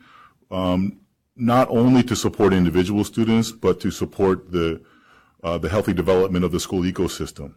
And I think, and toward a really positive, high-functioning learning environment. And I think ideally that when counselors, social workers, and school psychologists are viewed in that way, that to be able to bring that level of added support to teachers and administrators, if you're seen in that way, then there'll be hopefully a higher priority on having you all on campus and more of you on campus, because you're able to really support that high functioning ecosystem. So thank you. I see language in there on that, and I want to thank you for that. And I also want to thank the Fixed School Discipline Policy Coalition for their hard work in really collaborating with you to get us to this point. So thank you all. Commissioner Hind, and then Commissioner Barnes. Sorry, Commissioner Barnes. I've just been sitting here listening to everybody, and I just recently was reading an article on foster youth and homeless youth and foster turned homeless youth and the statistics around that and how important having those services, and you had talked about not just having resources, but having access to resources, which is so different. And if we could get more people in the school sites that have access to resources, to provide access to resources for those students, hopefully we can reach that specific population, which I was reading was blowing my mind. Homeless youth is the quickest rising at-risk youth group in our country right now, and it is just amazing how these poor kids they don't have anywhere to go, and they don't have anything, they don't know what to do, and so school is often the only stable place in their life to give them access to these resources. So I really hope we can get more people that know what they're doing and how to help all these kids in the school sites. So thank you. Commissioner Barnes. First of all, I just want to say I was very honored to be a part of this work group. And Commissioner Sloan it hit me when she said it, because this is my why. This is their why. This is why we're here. And I want to thank the staff before I forget, Lynette, Karen, and Terry, for all their help and support. And I want to make Bonnie just feel a little bit better. Our state average is about 1 to 700 and something. So I think we're 49th now. We're not 50th. So we're getting there. So I've been thinking a lot about what I wanted to say today, because this is a very, very important and could be a very monumental day. I was thinking about when I went through my counseling program back in 96, 97. So that was even before the 20 years have come of what was revised. And why I still have my binder of the things I had to go through, I don't know, I do. But came across it the other day. And when I compare to what was in my program versus what we are now putting forward, and I can only speak for school counseling, it's like night and day. It is just amazing to me, especially when we were sitting in our work group, just listing and among the three groups, all the things that we see on a regular basis. I mean, when I went through my program, there was a little bit of talk about social emotional, but there wasn't anything about trauma informed. There's nothing about restorative, anxiety, self-harm, social media, sex trafficking, LGBTQ, foster, homeless, all these things. It was like, oh, you meet with students, they might have a little problem here and there, work with them on their schedule, this and that, okay? Well, I've been doing this, I'm in my 26th year, 23 as a school counselor, and just looking back from the first time I had to call CPS on a student who was allegedly being abused, to what on a regular daily basis now, not only at the high school level where I'm at, but I know at the elementary and junior high, which is definitely where we need to have more school counselors at the elementary and junior high level, because we lose them. We lose those babies at a young age. They disengage very quickly. By the time they get to high school, but that's a whole other that's a whole other fight to go on. But when they're just thinking about right now, I'm here and I'm nervous and I'm checking my emails because I have 2 students in severe crisis right now. One young lady who is a foster student, 15 years old, has been 5150'd, has been in the hospital 5 times since January, is a victim of sex trafficking. She's 15. And trying to work with her, and luckily we have a social worker finally, and my district is hiring 3 additional, so I'm excited about that. But working as a team, how do we help even make school like important to her, and working with the teachers who are like, I don't know how to deal with this. How do we deal with this young lady? What do we do? What do we hold her accountable for? And just school being her safe place. So I have a senior who schizophrenia is in her family. She had a breakdown last semester. She's now on heavy medication, and it's just like, what? I'm not going to be worried about, you know, her getting into Fresno State. I'm worried about her being able to live and have a living outside of school. To the young people sleeping on the streets or sleeping couch to couch. So all these things, people in education right now are not trained for. I'm excited for this to come through because then, as I said, we can go back, those of us currently in the field, we didn't get these trainings. So we have to go and beg and borrow and fight. And so now you can go back to your districts and say, hey, it's legit. We are telling you this is what's needed because the new people coming in are going to have this. And so, sorry, I'm getting emotional because this is just like, I'm just thrilled this is happening because it gives validation to everything we do. You're right on the rhetoric. I think it's the 3 groups when they got together was like, hey, we're in this together. We're not siloed. We are a team. And that's very important. But this thing about, well, psychologists just test and school counselors just do schedules and social workers, well, they help everybody. Everybody knows social, but it's just like, no, we do more than that, right? Social workers are amazing. You know, we all are. But we're in this together because we each have our expert. And how are we going to help the teachers and administrators? I mean, I have some administrators in my district. They're just like, holy, they come to us saying, what do? We didn't have this in our program. And I'm saying, well, I didn't have it in mine either. So we need to figure this out. So it's just very, very, I'm just excited. I don't know what else to say except for this is so needed, and I hope it drives change in our state. And you're right. When the bad times come, we are the first ones cut because we're considered non-essential to the classroom. Well, I'm sorry. If a student can't even focus, they're at school, but they can't. I'm sorry. That's not essential. You can have the best lesson plan. You can sing, you can dance, you can do puppets.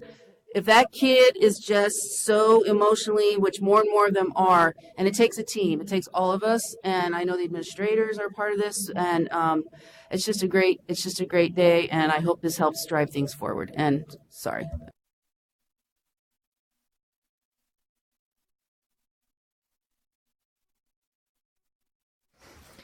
Okay. All right. Who wants to follow that? All right. So, this is an action item. Do I have a motion to adopt the proposed preconditions, program standards, and performance expectations for Pupil Personnel Services Credential Program?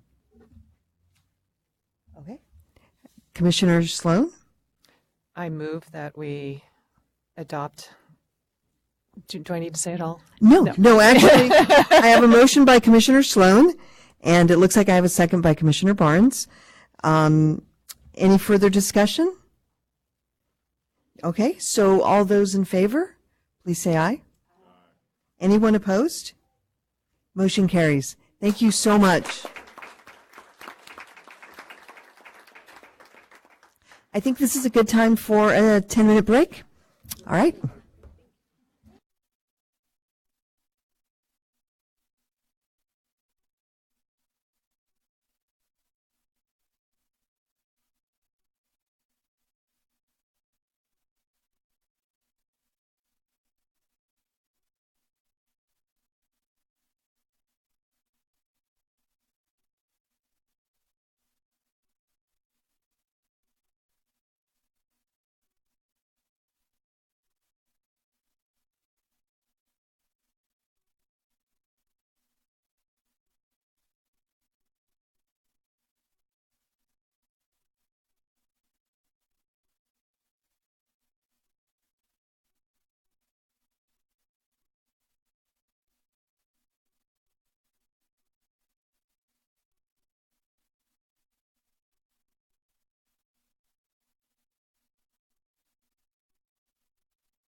please start finding your seat?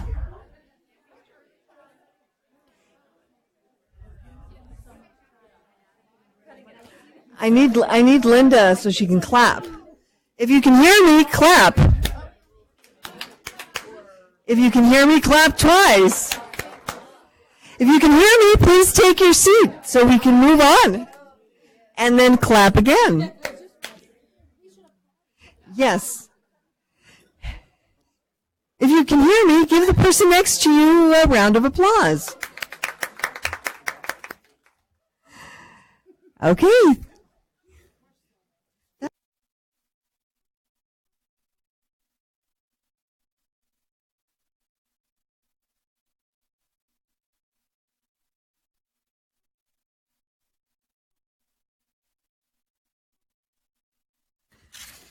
All right, thank you for taking your seats. We are reconvening. Actually, we're not reconvening, we just took a break. Okay. So this is item 4C. Item 4C is proposed authorization statements for the new education specialist credentials. This item is being presented by William Hattrick and Sarah Solari. Colombini. This is an action item. Ms. Solari, will you please begin? Certainly. Thank you. So good morning. This agenda item, presents draft updated authorization statements for the new mild to moderate support needs credential, extensive support needs credential, and early childhood special education credential, and the accompanying added authorization for the early childhood special education authorization. So at the June 2018 meeting, the Commission took action to affirm that the current subject matter requirements for ed specialists would continue, to adopt teaching performance expectations for the early childhood special education credential, the deaf and hard of hearing, and the VI credentials, and to affirm that early childhood special education teachers would be authorized to teach birth through kindergarten. This actually was a decision that the Commission made quite a while ago. It was one of the first agreements the Commission made back in September of 2017. So, and then at the August 2018 meeting, the Commission adopted new titles, program standards, and the remaining specialty area TPEs for the 5 credentials in the new education specialist credential structure. As a result, new authorization statements for the aforementioned specialty areas were developed in collaboration with stakeholders. These authorization statements identify the types of services teachers can provide based upon their preparation. At this time, there are no changes needed for the deaf and hard of hearing or the visual impairments authorizations, as the student population that these teachers serve will not be changing. In addition, the California Department of Education staff worked collaboratively with CTC staff and various stakeholders to create working definitions of mild to moderate support needs and extensive support needs, which are included in Appendix A. So you can refer to those. Those are definitions that were kind of developed, and so you can look at those. All right. In order for the Commission to distinguish between the current and the proposed authorization statements, the full text is provided for you in the agenda item. There is one phrase in the early childhood special ed added authorization statement that needs to be corrected, and that can be found on page 4 of the item. Instead of birth through pre-kindergarten, it does need to read birth through kindergarten. And that's because although any existing ed specialist credential holder obtaining that added authorization would already be certified to teach kindergarten, their authorization would not necessarily allow them to serve the same population of students and disabilities at the kindergarten level. So therefore, that correction is needed. It's important to note that as these proposed changes move forward, holders of current valid ed specialist credentials will continue to be authorized to serve the populations of students they are currently serving without interruption or a requirement that they must earn the new credential. If teachers holding existing credentials would like to earn equivalency to one of the new 5 specialty areas, then they would have the opportunity to do so through a bridge authorization that is yet to be developed. So staff is requesting that the Commission consider the 3 recommendations found on page 5 And if action is taken, staff will begin the regulatory process to add the adopted authorization statements to the Title V regulations and then remove the prior ones. These new authorization statements would take effect by fall 2021 with the implementation of the new credential structure. And that's what we have. Okay. Thank you. We will now open for public comment, and I have 4 public comment cards. We'll start with Yoon Mi Cho. If you would please come up, state your name and affiliation.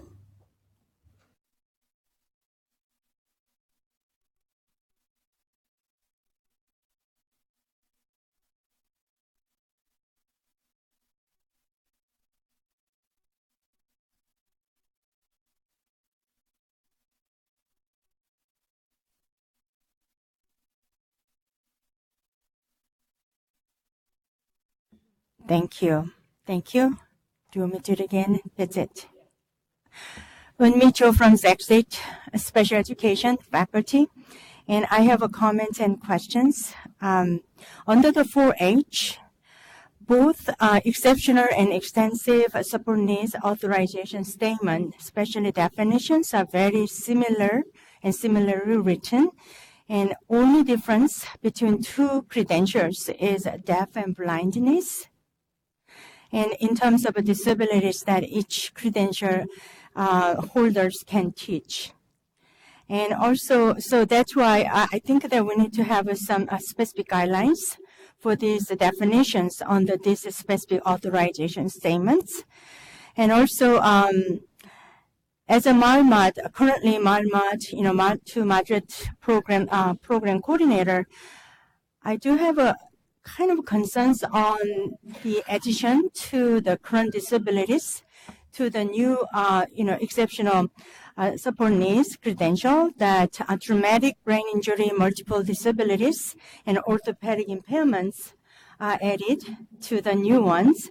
And since we are preparing the new program based on the new GPEs and new standards, and so I wanted to clearly understood in terms of the CTC expectations from the teacher preparation programs like mine, which means that, for example, that we will be required to instruct this teacher candidate to teach this kind of disabilities. But also you are requiring us to assess those, students.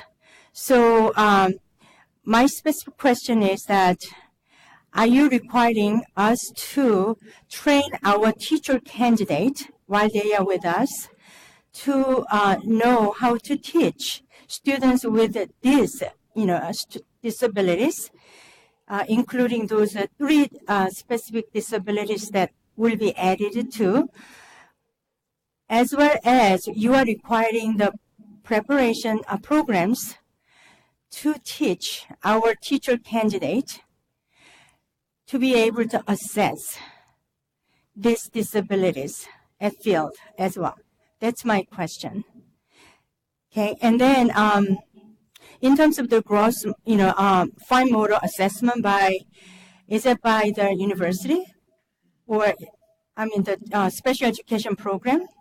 Teacher preparation program, or it'll be by the adaptive physical education program to help and assess students with orthopedic impairment. That's my another specific question. So to cover all these disabilities, current disabilities as well as 3 added new disabilities into exceptional support needs credential program, do you as a CTC expect us to build a longer program, or what is the average length of the program, especially in an exceptional program that you are expecting? Like, is it 1 year or 2 years long? And currently we are operating as a 1-year program for MALMA credential, but including all this, I think they're a little bit longer. Okay, so that's my questions. Thank you. Ms. Lombigan, would you like to?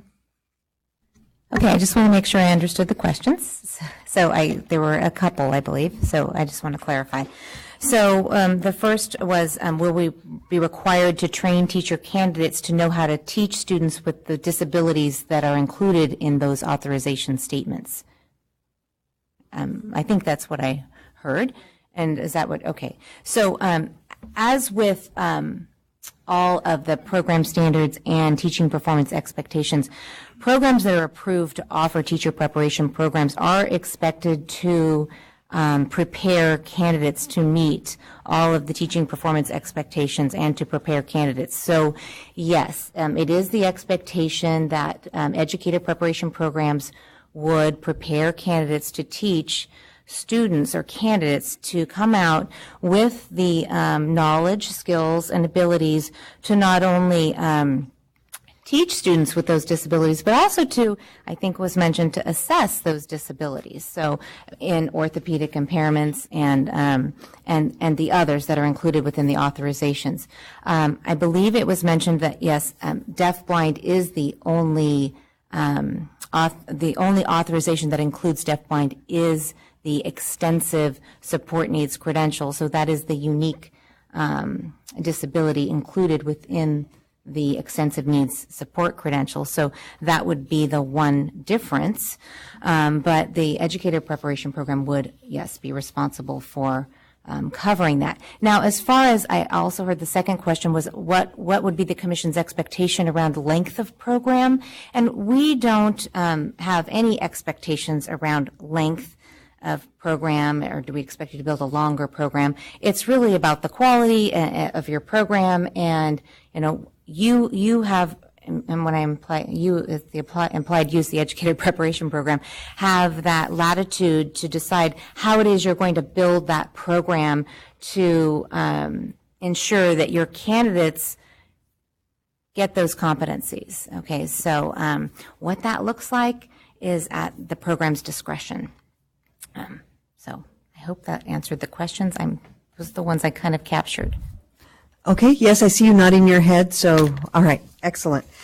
Our next public comment is Harold Acord.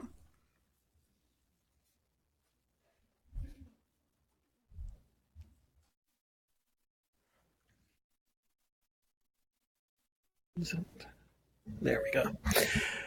Good morning, everyone. My name is Harold Acord. I'm a Spanish and German teacher in Moreno Valley, California, and I am speaking on behalf of the 300,000 plus members of the California Teachers Association. First off, I'd like to congratulate our newly elected chair, Tina Sloan, and to welcome member Terry Jackson to the commission. This has been a very long journey with special education, a lot of meetings, a lot of things, a lot of getting together of various stakeholder groups. We've worked together on these issues for a while, and we appreciate that we've been able to do that we've been able to, at times, step back, look at the lay of the land, make decisions, and specifically, we were able to work with the Credentials and Professional Development Committee and Special Education Committees at the California State Council of Education, the CTA State Council of Education, and we really appreciate the fact that the Commission has visited us, talked to us in those committees, and we were able at our last California State Council of Education meeting to look over this item, and we do support this item as currently written and amended today. So we appreciate all of the hard work, and we look forward to these changes for for certification of special educators in this state. Thank you very much. Thank you, Mr. Acord. Our next speaker is Victoria Graff. If you would please come up and state your name and affiliation for the record.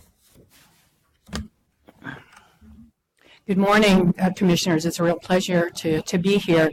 And I have to say, this has been a very powerful meeting so far. It really is about the why. And so I think if we all keep that in mind, I think we will move forward as we would hope with looking at the whole child and one system and so forth. So yes, I'm Victoria Graff. I'm a faculty member at Loyola Marymount University, and I'm also the president of the California Association of Professors of Special Education. It's a long title, Teacher Education Division of the Council for Exceptional Children, or affectionately called CAPC-TED. But there you have it.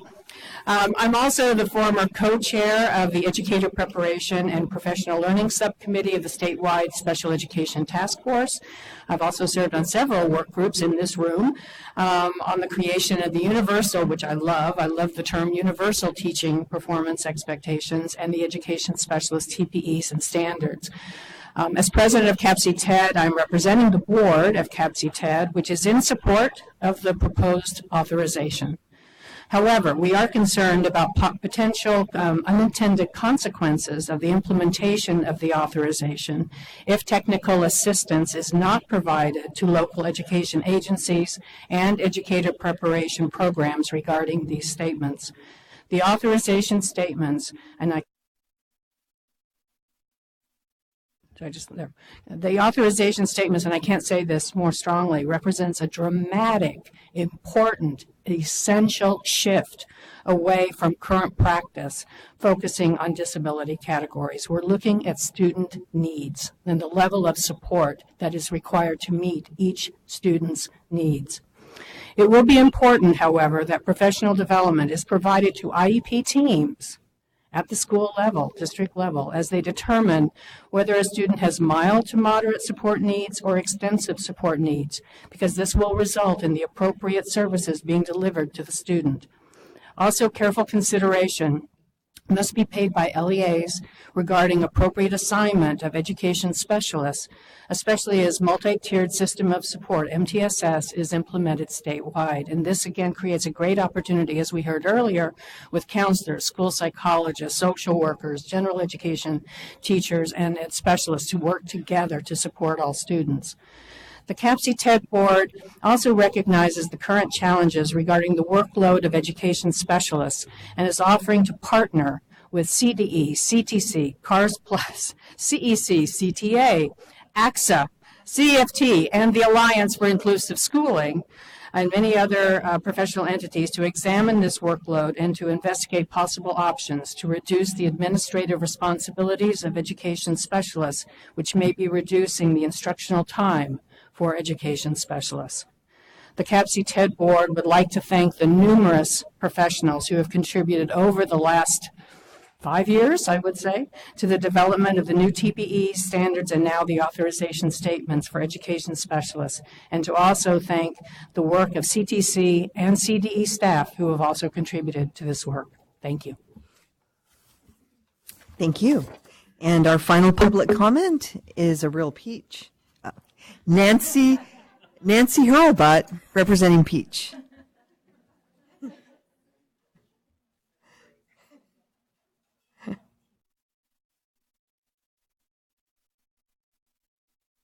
And I'm a faculty member at Cal Poly Pomona in early childhood education. And I'm also a co-lead of Peach, which is why she said I was a real peach. And Peach is a cross-sector higher ed collaborative. And I'm here to speak about the early childhood specialist credential. And I have two things, one question and one comment. The first, we do support it. We think the changes are great. So, and we support it going to kindergarten. I would like to leave in your back channel of your brain somewhere that nationally early childhood is birth to 8 and not birth to 6. So to me, this is a first step and not a last step on how we would view an early childhood specialist credential.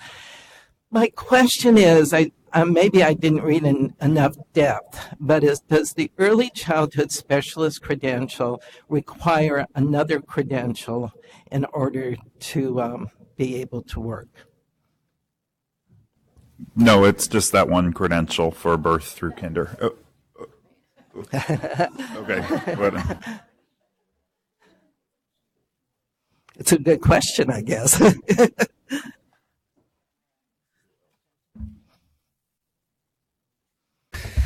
My understanding, Dr. Hurlbut, is you're asking about the Early Childhood Specialist Credential. That's correct. Which is not on the topic of this agenda item. This is the Early Childhood Special Education Credential, which is for special education students. The Early Childhood Specialist Credential does require an underlying multiple subject credential.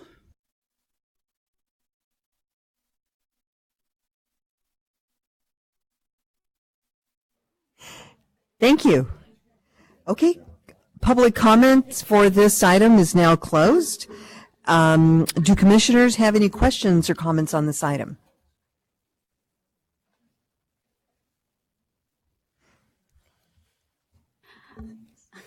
I just had a comment on top of the first comment we got. And I know that she was saying she was concerned about if we were going to, if students were going to have to learn all these things. And I know that in my program, Education Specialist, we already learn these in our courses. So although it may be hard to place a student teacher in a class with a student who's visually impaired or a student who is hard of hearing, we do have courses that teach us how to work with these students. And we also have courses that I'm currently in an assessment course that teaches us how to assess all the various students that we may have in our classrooms. So I think that it would be okay because, you know, it's going to be hard to put a student teacher in a place. We go through 5 placements. We switch a lot in my program, and we may never see all the types of students we may get, but our courses teach us how to work with the students. So I think this is really exciting to see because I can see how well it would work in my program currently. Thank you. Thank you. Yes, Commissioner Greneau-Shire. So since we're on the theme of why we're here and why we do this work, the CSU has a seat on the commission in an ex officio position, and so that reason is secondary to the reason I'm here as a professional, and that is this collective work to ensure that the teachers that we are preparing have the ability to work with other teachers and community members and families to ensure that each and every learner is well served is probably the most important work that I've had the privilege of being a part of. So I want to express my gratitude to the field, my gratitude to my commission colleagues for where we find ourselves today. And I am optimistic today about the way forward as we work with our K-12 partners in a multi-tiered systems of support structure,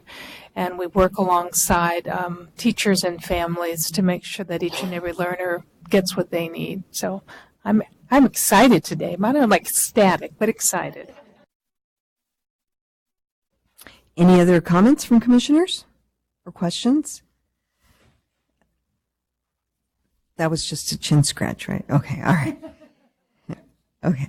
So this is an action item. Do I have a motion to adopt the proposed authorization statements for the new education specialist credentials? Commissioner Barnes? Commissioner Gonzalez, would you like to second? Okay, so I have a motion and a second. Any further discussion? All right, seeing that none, we'll call for a vote. All those in favor, please say aye. Anyone opposed? Okay, motion carries. Thank you. Mr. Hattrick and Dr. Solari Colombini.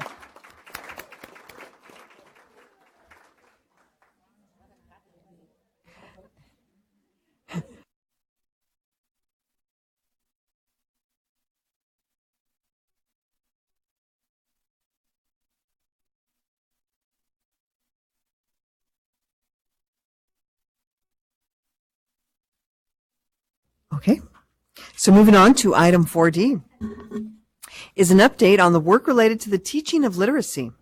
This item is being presented by William Hattrick and Dr. Sarah Solari Colombini. And I apologized, I called you Colombini the last time because I was like merging names. This is an information action item. Mr. Hattrick, will you please begin? I will, and Joshua Speaks has joined us at the table as well to discuss a part of the item. So. Okay, welcome, Mr. Speaks. Okay, agenda item 4D provides information in 2 sections about the work associated with preparing teachers to teach literacy for the preliminary multiple subject, single subject, and education specialist credential candidates.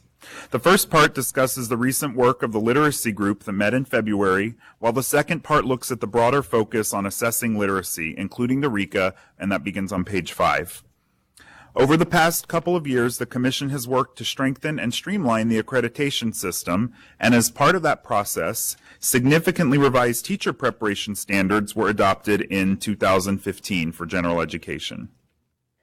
Prior to 2015, preparation included standards 7A and 7B, which specifically directed programs regarding the content of their reading methods courses. Currently, approved programs prepare their candidates to meet the TPEs, teaching performance expectations, which require candidates to engage with the California state standards and frameworks. And the programs are also expected to align their course content for reading instruction with the RICA exam content specifications. Since there was not a concentrated effort to revisit the previous standards 7A and 7B, it was necessary to gather an expert group to determine what knowledge, skills, and abilities are necessary for teachers to teach literacy within today's classrooms at both the elementary and secondary levels. In order to conduct this work, staff identified a 4-step action plan to review and propose updates in the Commission's standards, TPEs, and the RICA. And the first step of the action plan took place in February of this year. So on February 20th and 21st, a group of literacy experts convened with the assigned task of identifying what knowledge, skills, and abilities were necessary for beginning teachers in California to teach reading and literacy. The group came to some key conclusions and recommendations. The first really was important, and it was the agreement that literacy instruction is the shared responsibility of all teachers, regardless of the content area of the teacher's credential, which means that the TPEs should acknowledge and incorporate literacy concepts as appropriate to the candidate's discipline. The second was a recommendation that subject-specific TPEs for English language arts and English language development should be reviewed and updated to incorporate cross-cutting Common Core integrated literacy concepts, as well as more specific literacy pedagogy relating to 5 common themes of foundational skills, language development, effective expression, content knowledge, and meaning making. The third was that future assessment considerations should be consistent with the form and function of the updated TPE expectations. So the expert group worked on developing updated draft language for a new TPE section that would include the additional knowledge and skills related to teaching literacy. That language was not ready for this agenda item, but it will be shared at a future meeting for the Commission's consideration as a possible amendment to the existing TPEs. The group agreed that the new TPE language would be appropriate for Part 2 subject-specific pedagogy, so that it would be clearly literacy-focused and would apply to all candidates. Upon the Commission's adoption of changes related to literacy and reading, the next step would then be to consider changes to the RICA, which is identified as step 3 of the action plan of the work related to reading and literacy. Now Josh will discuss legislation related to literacy assessment. Thank you. So Education Code Section 44283 requires the Commission to develop a reading instruction competency assessment, which we all know as the RICA. The RICA examination developed by the Commission meets the requirement sections of this Ed Code. However, since adoption of this section of the Ed Code, many changes have occurred in reading instruction. The current framework encourages viewing literacy as the responsibility of all teachers, regardless of the content area of their credential, and requires a broader integration of literacy. Staff suggests that based on the work of the literacy expert group and the fact that the statutory document on which the RICA are based are outdated, it is an appropriate time to consider a larger view of how candidates should be prepared and assessed for literacy. At this time, a number of stakeholders are questioning the necessity of maintaining the RECA as a requirement for multiple subject and ed specialist teachers. These issues surfaced at the literacy work group, and staff were asked whether the RECA could be suspended while the commission undertook a review or if other approaches might be considered. As the commission engages with the expert group's recommendations to update the TPEs and the RECA, one step that will be necessary is to update the statute to remove references to obsolete reports and to tie the assessment to the state's current K-12 standards and frameworks. A second consideration would be to consider legislation that would allow commission-approved coursework, a commission-approved coursework alternative to the RECA, much like the coursework options that already exist for the California subject matter examination for teachers. Staff is asking if the commission would like staff to seek a possible legislative vehicle to address one or more of the following. Remove the outdated reference to the 1996 Reading Program Advisory from the Education Code. Require that the assessment be aligned to the current standards and frameworks adopted by the state board. Allowing the assessment to focus on the broader aspects of literacy instead of focusing narrowly on just the foundational skills of teaching reading, and allowing a coursework option for the assessment that candidates could use instead of requiring them to pass the standardized assessment. Okay, so Josh has just mentioned some things for you to think about with respect to the way candidates are assessed with respect to literacy and reading instruction. And so whether that be through the RECA or another measure, as he mentioned, that really is for you to decide in the future. Right now, this item is really about the work of the literacy group to identify what knowledge, skills, and abilities candidates will need to teach reading and literacy as part of earning their preliminary credential. So staff is asking you with this item for direction with respect to moving forward with implementing the work plan. And so our next step on that work plan is to bring forth the draft TPE language to the commission after receiving feedback from stakeholders at a future meeting. That's it. Thank you. So we will now open up for public comment. And if you could please keep your comments under 3 minutes so that we could move on. We have a few things to get through before we get to lunch. So we'll start with Ivania Soto. If you would please come up, state your name and affiliation.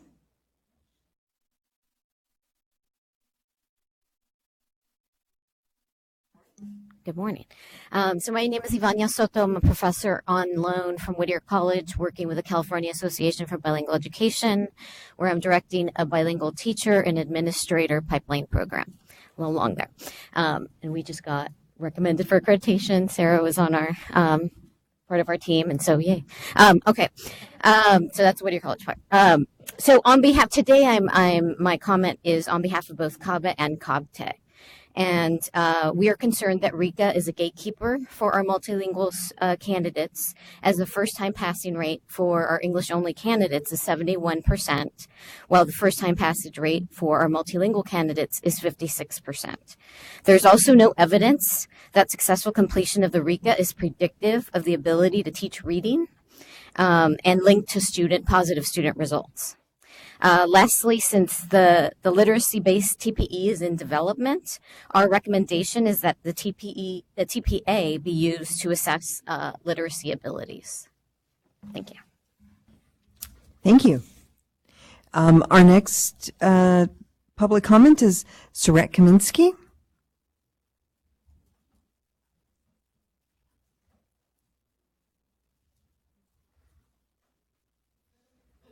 And please state your name and affiliation for the...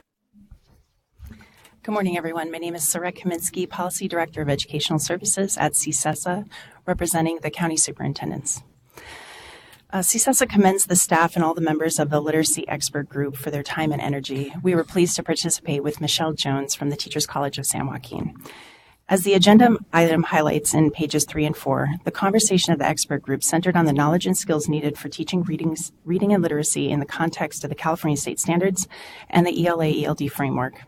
Very little of this meeting unpacked RECA. CSESA urges the Commission to reframe the conversation entirely and away from the narrow bullet points on page 6. At this point, with all the changes we've made in California since 1996, we believe it's time to eliminate RECA. RECA is misaligned to the current ELA-ELD framework and standards. Its content specifications were last adopted by the Commission 10 years ago, prior to the adoption of the Common Core state standards. The CTC has determined the teaching performance expectations are what teachers need to know, and the teaching performance assessment is a demonstration of the candidate's excellence as an educator. This is a richer experience than any written test like RECA, which has no substantive improvement plan given to candidates, nor feedback on questions that were incorrect. Furthermore, teacher preparation programs are covering foundational reading skills in accordance to the program standards. CSESA is seeking proper alignment with the direction the state has been making towards a robust curriculum. Our state has invested enormous resources in developing a robust ELA-ELD framework, and the misaligned RECA is now undercutting this investment and creating a major roadblock to the profession. Here are some stats from your February agenda item last year. Over half of native Spanish speakers failed RECA the first time. Nearly half of all African American Black candidates fail RECA the first time. Nearly half of all males fail RECA the first time. These are teachers that California desperately needs. As staff liaison to the CSESA Personnel Steering Committee, I am privy to heartbreaking stories of beloved teacher candidates, ed specialists from mild mod and visually impaired credentials, leaving the profession because of this relic. If the problem is that children aren't reading well, then let's make it about that. I've analyzed the NAEP scores for 4th and 8th grade for all 50 states. Of the 10 states that do not require reading instruction assessment, 9 scored equal to or higher than California in 4th and 8th grade reading tests in 2017. Let's broaden the conversation and eliminate this duplicative, misaligned assessment. CSESA is ready to partner with the commissioners, staff, and education stakeholders on this effort. Thank you. Thank you. Danette Brown, CTA.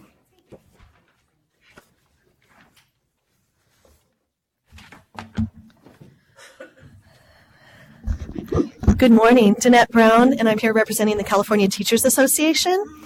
I don't know if I've ever shared with you, but I'm an elementary teacher. I've taught grades K through 6. For the last 10 years, I've served in my district as a literacy coach, and I'm also a proud member of the expert panel that met in February. First of all, let me thank the staff. The staff did amazing work preparing us for that meeting in February, making sure that we had everything we needed to really get to work. And I feel like as a participant, we had some really robust discussions about what are the knowledge and skills that teacher candidates need to know. And as a beginning teacher, what do you need to be able to do?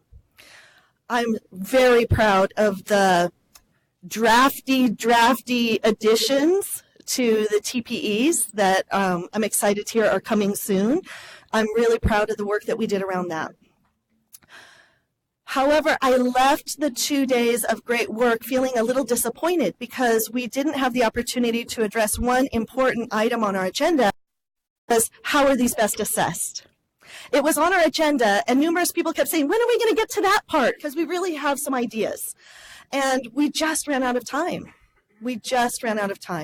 So I think it's unfortunate that, and this is to nobody's fault, that in this agenda item we have both things represented. We have the great work of the expert panel in the beginning and the TPEs that we wanted to do, and then we have these 4 potential legislative options that really didn't come from that expert group, and that really are all centered around the RECA, which we didn't even really discuss.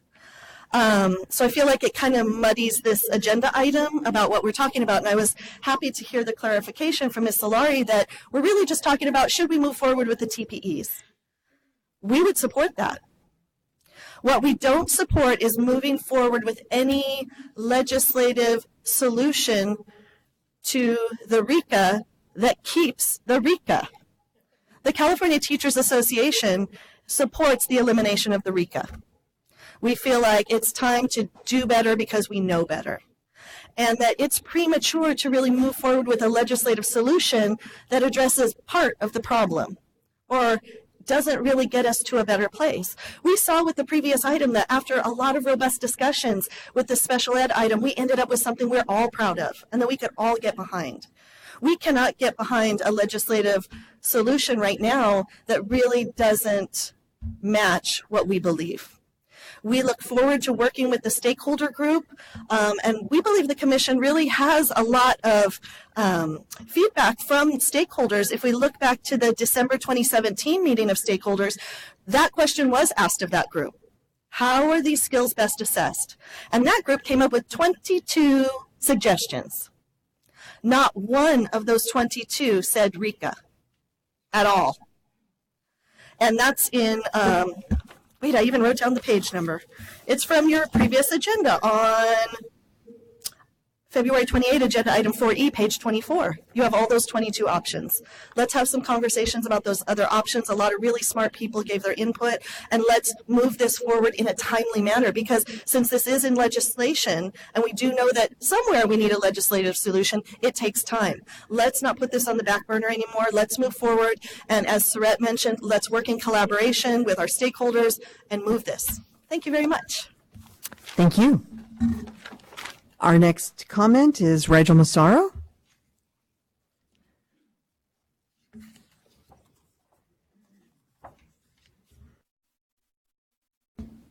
Good morning, Commissioners. My sincere congratulations to Chairwoman Sloan and Commissioner Jackson. Long appreciated Commissioner Sloan's contributions to this body, and I've been a long-time advocate in West Contra Costa Unified School District. I look forward to working with both of you in your new roles. I also want to thank the staff for their work of convening diverse stakeholders over a period of years to address how we best ensure the teachers are prepared to teach all students to become lifelong learners through reading. I've attended several of these meetings. Public Advocates is about 50-year-old civil rights law firm and advocacy organization that in the area of teacher quality, we value promoting teacher diversity and addressing the teacher shortage while maintaining our high standards to ensure students' diverse needs are met. We see the RECA and even an updated RECA as inconsistent with these values. We would encourage, as former speakers have mentioned, that the CTC address this question head on.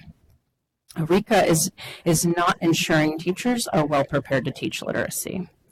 Instead, it is a relic that does not further student learning and is a barrier to addressing our state's pressing teacher shortage. As we'll discuss tomorrow, according to the latest data available, the shortage, as measured by the number of underprepared teachers teaching our students, continues to worsen, albeit at a much slower rate, given the thoughtful state investments administered by this body. And as Surette shared, this test poses a particular barrier for teacher candidates of color.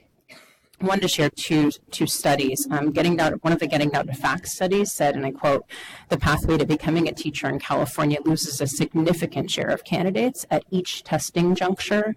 Overall, at least 40% of those who initially intend to teach are unable to move forward at some testing juncture," which I think is about 15% per test. Of these assessments, only the TPA has been shown to be related to teachers' effectiveness in the classroom. Given the candidates also reported that the tests are a financial hurdle and a logistical challenge, there is no doubt that they have a noticeable impact on the pipeline for becoming a teacher in this state, end quote. Another report by the Learning Policy Institute, which echoes Ivania Soto's comments, teacher licensure exams have often resulted in far fewer teachers of color earning certifications, and there's limited evidence that a teacher's candidate's performance on the exams is associated with their students' achievement. Since RECA was adopted, much has been updated by this body, including the accreditation system, the TPAs and the TPEs and the TPA. The state board has adopted the Common Core, a new ELD framework to which the accreditation system, the TPEs and the TPA are aligned. In other words, there are accountability on the front end for programs and on the back end for candidates regarding literacy instruction. Several of the rationales offered 12 years ago when this body recommended against incorporating literacy into the TPAs are now outdated in my view. At that time, for instance, literacy was mentioned twice in the TPEs. In the current TPEs, it is mentioned 26 times. to prepare and assess teachers authentically in a way that corresponds with student performance without discriminating against candidates of color, we recommend the Commission take up RECA as a whole instead of the more narrow approach being taken in this item. Thank you. Thank you. Next, we have Nancy Brynildson. I hope I pronounced that correctly.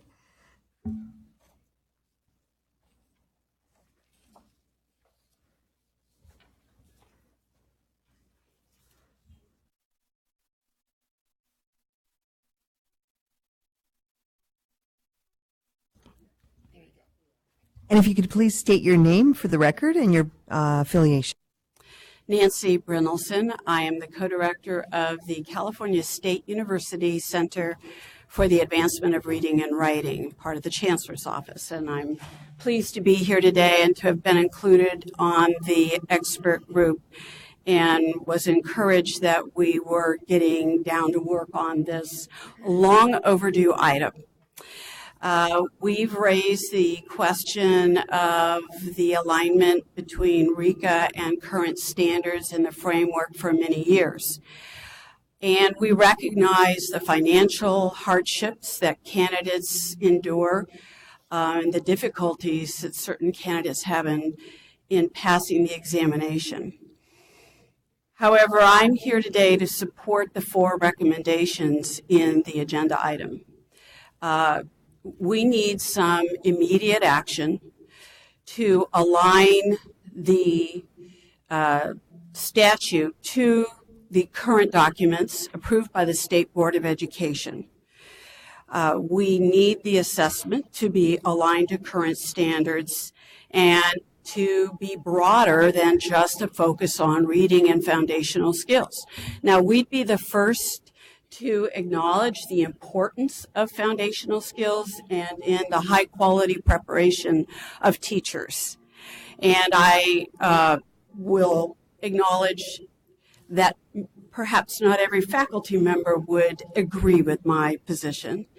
However, I have to say that given the current dialogue in the country about reading, and hopefully you've seen all of the opinion pieces and all of the attacks on teacher preparation and what it is that teachers don't know and how they don't have any idea what a phoneme is or a morpheme or phonological awareness or phonics, all of which I disagree with because those have been long a part of our preparation programs and our framework.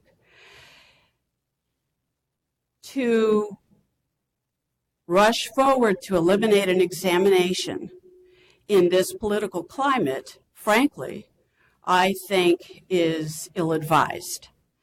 The option to allow coursework to satisfy these requirements is actually the best option and one that we agree with. But we do need to be quite clear about what it is that goes into that coursework and how candidates will be prepared.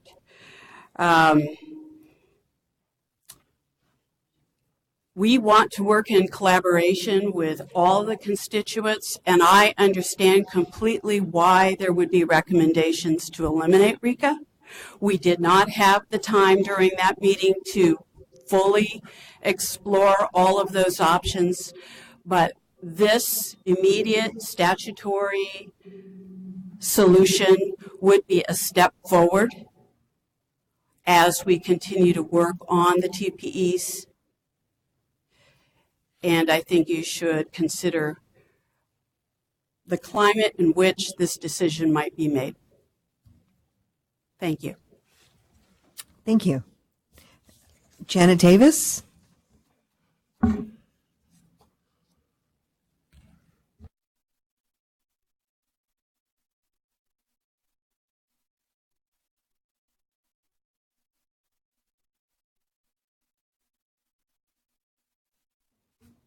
It looks so green there. Janet Davis, representing the California Federation of Teachers. As you've heard from the other speakers, there's very strong feelings about this and the problems it's caused, especially as that gatekeeper and the issue of diversity. But I'm here to speak that you cannot update RICA, realign it, and eliminate it at the same time. We don't have that many resources. CFT officially wants the elimination of the RICA, and I think you've heard enough testimony on this. Thank you. Thank you. Doug Gebhardt?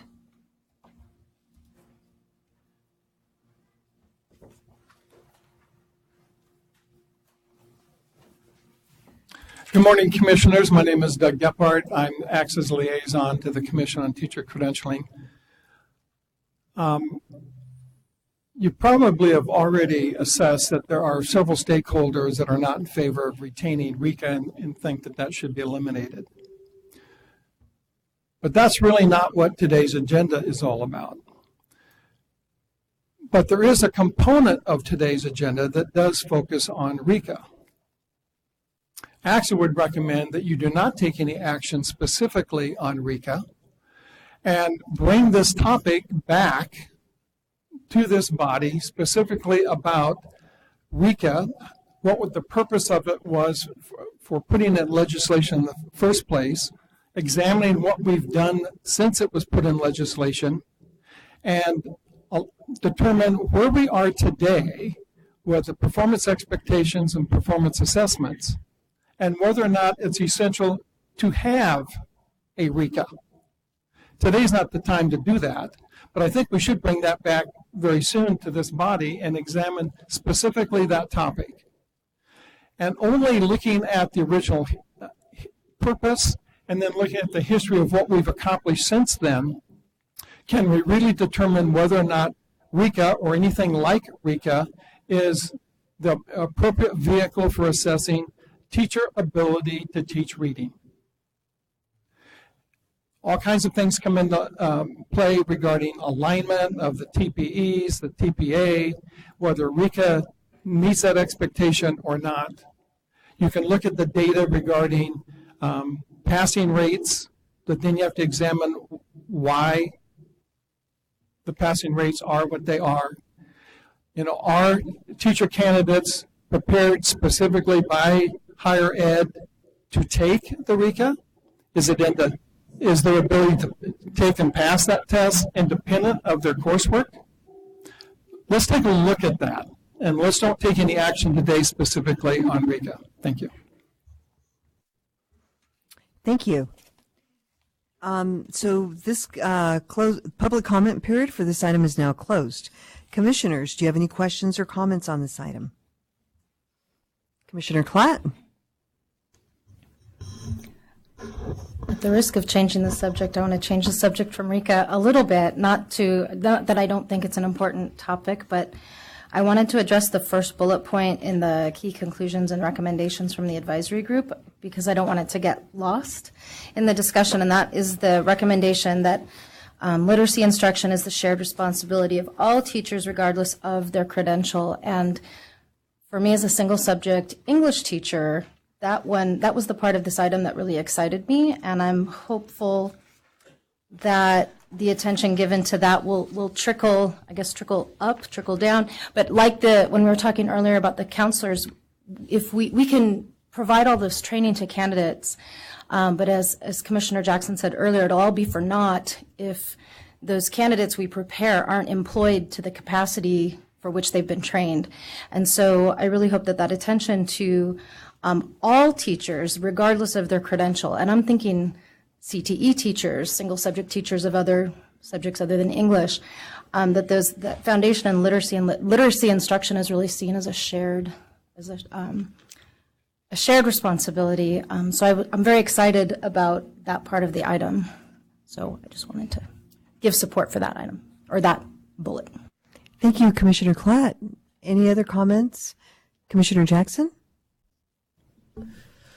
I know it's been stated that we were really looking at, part of the picture here, but I really do want to comment on the RICA and put it on the record that I've heard quite a bit about this test, this assessment, and the barriers that it does cause, and it really does go up against what we put out in public, that we want more educators of color.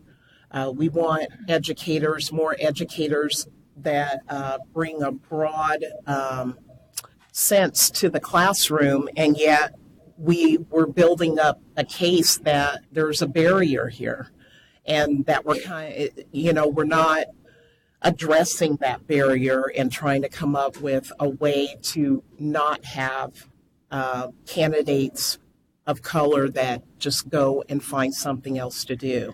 The main thing is we want every student in California to have best educators. And so and I know in 34 years of teaching, it's about practice. It's what you do in the classroom. It's not necessarily about whether you passed a test or if you got a perfect score or a score that was barely passing. What happens is what's in classroom. And what I know is that the changes are really there about literacy being across all subject matter. And so to have an assessment that really narrows on just one aspect when that's not what's being practiced, we really want to look at that. And we really want to match up what is happening in the field. And I know that we're saying that we shouldn't deal with it now or deal with it later, but what's happening is we're losing candidates for the classroom like every year.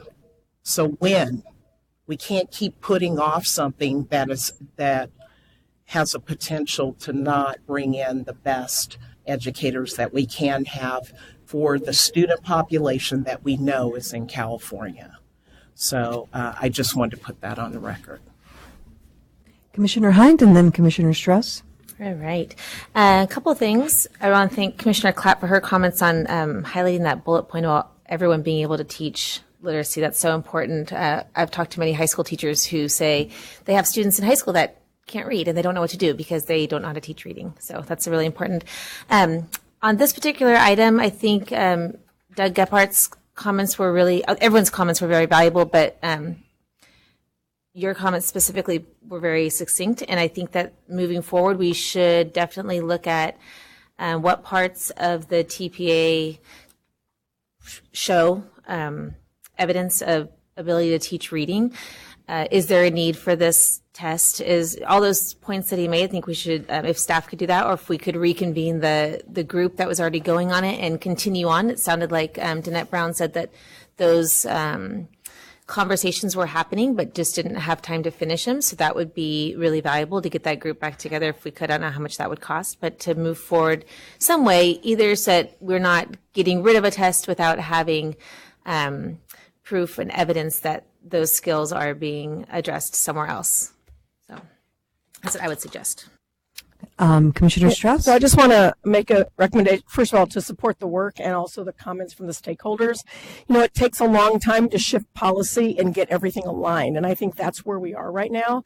So the recommendation to the assessment being aligned to current standards and frameworks adopted by the State Board of Education is important because that's the standards we've adopted. That's what students are being assessed on, and yet it just takes I think we all know that the systems take a while to get all in alignment. And so I think we've heard from stakeholders too, there may be a better way to do it so it is in alignment. And I would just support Commissioner Clapp's comment and Hindy's that it is everybody's job to support literacy for kids, but it is not necessarily happening, and it's not because people don't believe kids need literacy support. I don't think they always know exactly what's the most effective way, particularly in the content areas.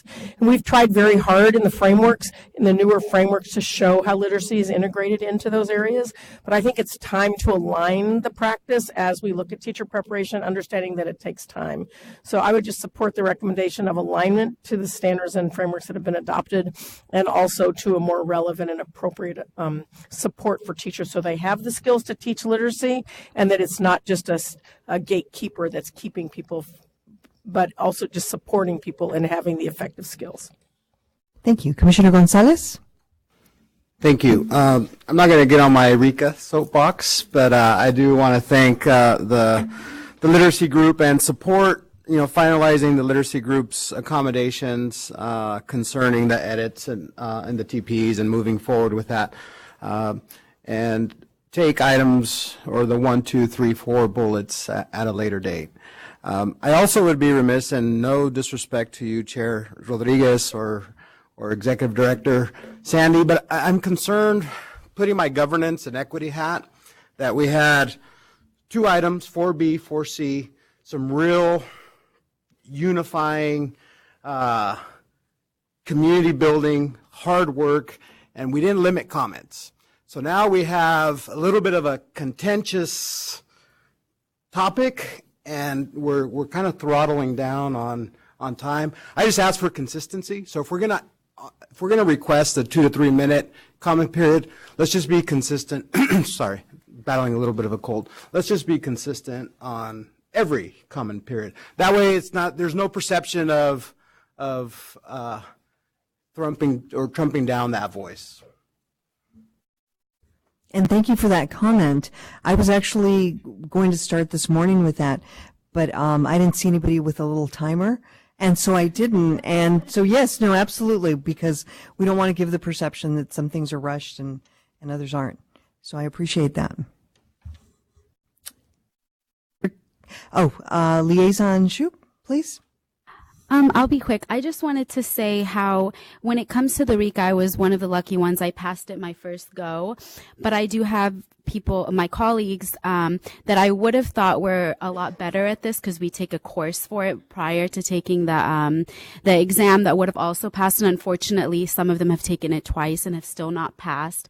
And I just think that the course that we took was very, we had to do a case study on a student, and we had to identify some weak areas, and then how would we combat those weak areas. So the course was really, really well designed, and I feel like Professor O'Connor did a really good job at that, and I think that spoke more than the exam. After taking the exam, I kind of left wondering, well, how did this reference what I learned in the course?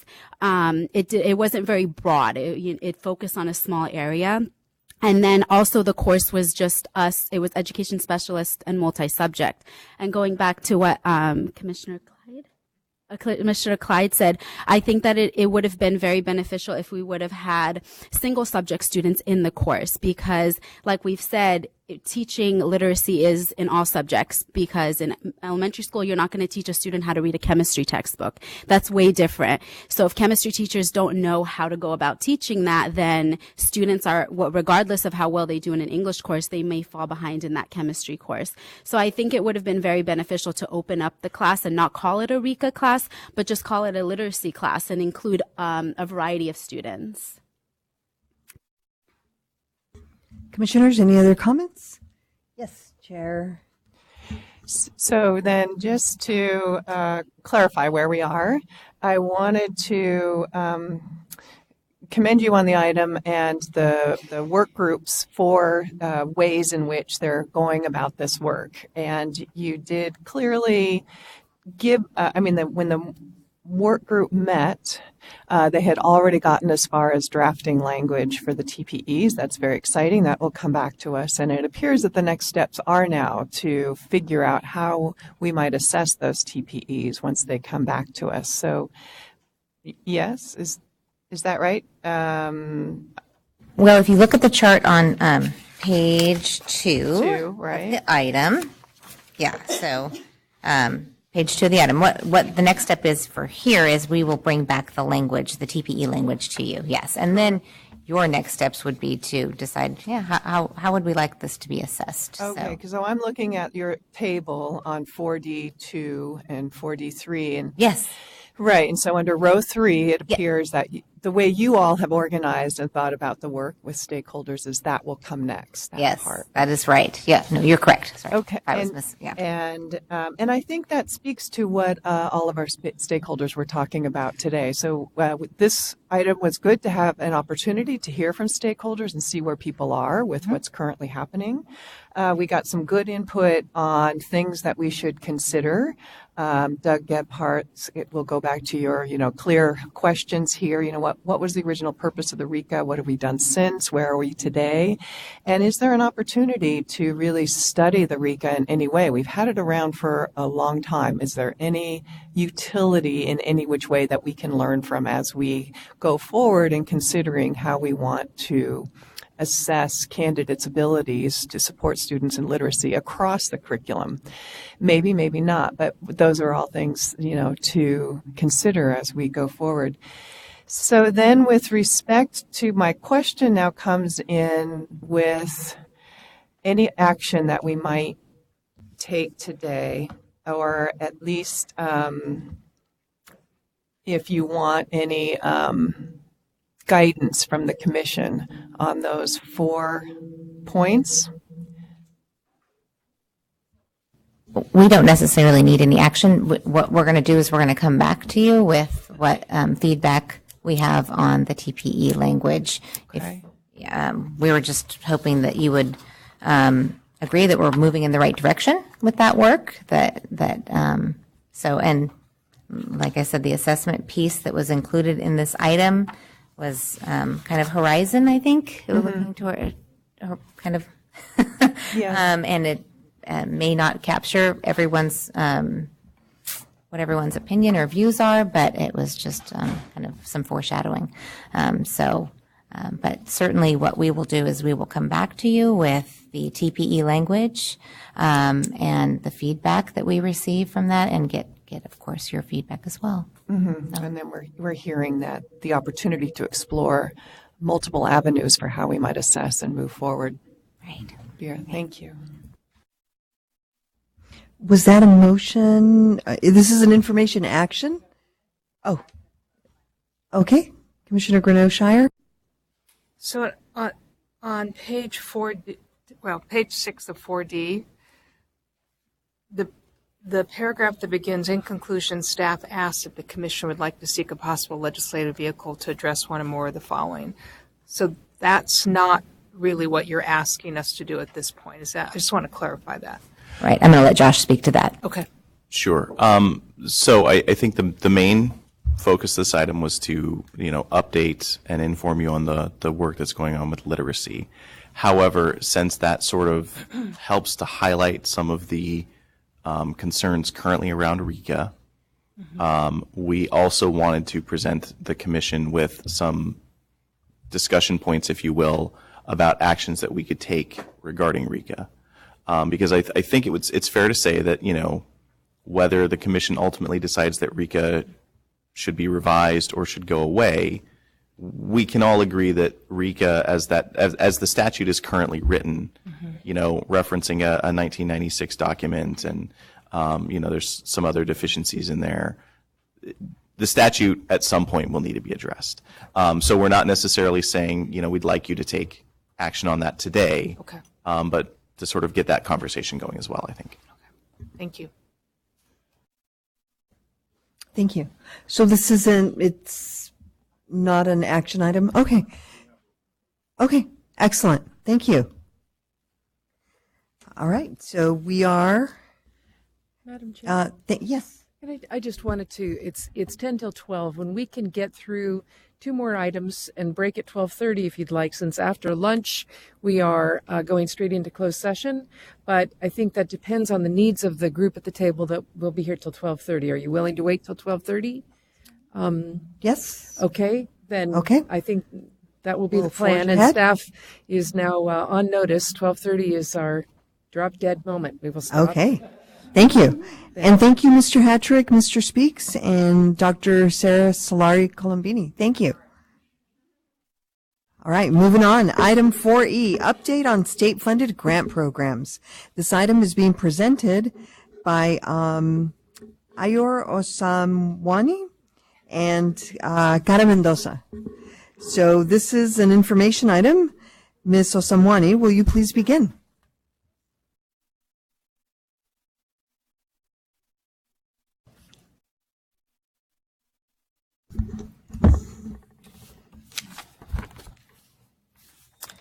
Good morning, Commissioners. This agenda item provides an update on 2 state-funded grant programs. local solutions to the shortage of special education teachers, local solutions for short, and teacher residency grant programs, capacity, expansion, and residency. As part of the state budget funding, the Commission has administered 5 state-funded grant programs over the past 3 years. Page 1 of the agenda item provides the names of these 5 programs and their primary focus. The 2 most recent grant programs are the Local Solutions and the Teacher Residency Grant programs. They primarily focus on teacher recruitment, retention, and support. Staff had briefly touched on these 2 programs during the 2018 November Commission meeting. Information regarding these programs was limited at the time as the RFP period was still ongoing and grant award had not yet been announced. Since the November meeting, the Commission has reviewed all of the submitted grant proposals for Local Solutions and Teacher Residency Grant programs and have published funding recommendations. For the purposes of Local Solutions, the authorizing legislation provided a total of $50 million for competitive grants to eligible LEAs. This funding provides up to $20,000 per participating teacher to implement locally identified solutions to address the shortage of special education teachers. Eligible LEAs have the opportunity and flexibility to design and implement local solutions to meet their needs for credentialed special ed teachers. LEAs were encouraged to prioritize strategies for identifying, recruiting, preparing, employing, and supporting these teachers. These 2 programs also require grant recipients to provide a 100% match of grant funding to support, complement, or enhance local solutions. The Commission published the Local Solutions RFP on September 4, 2018. Grant awards were announced on December 14, 2018. Table 1 on page 4 shows the 41 LEAs funded for year 1 of this grant program.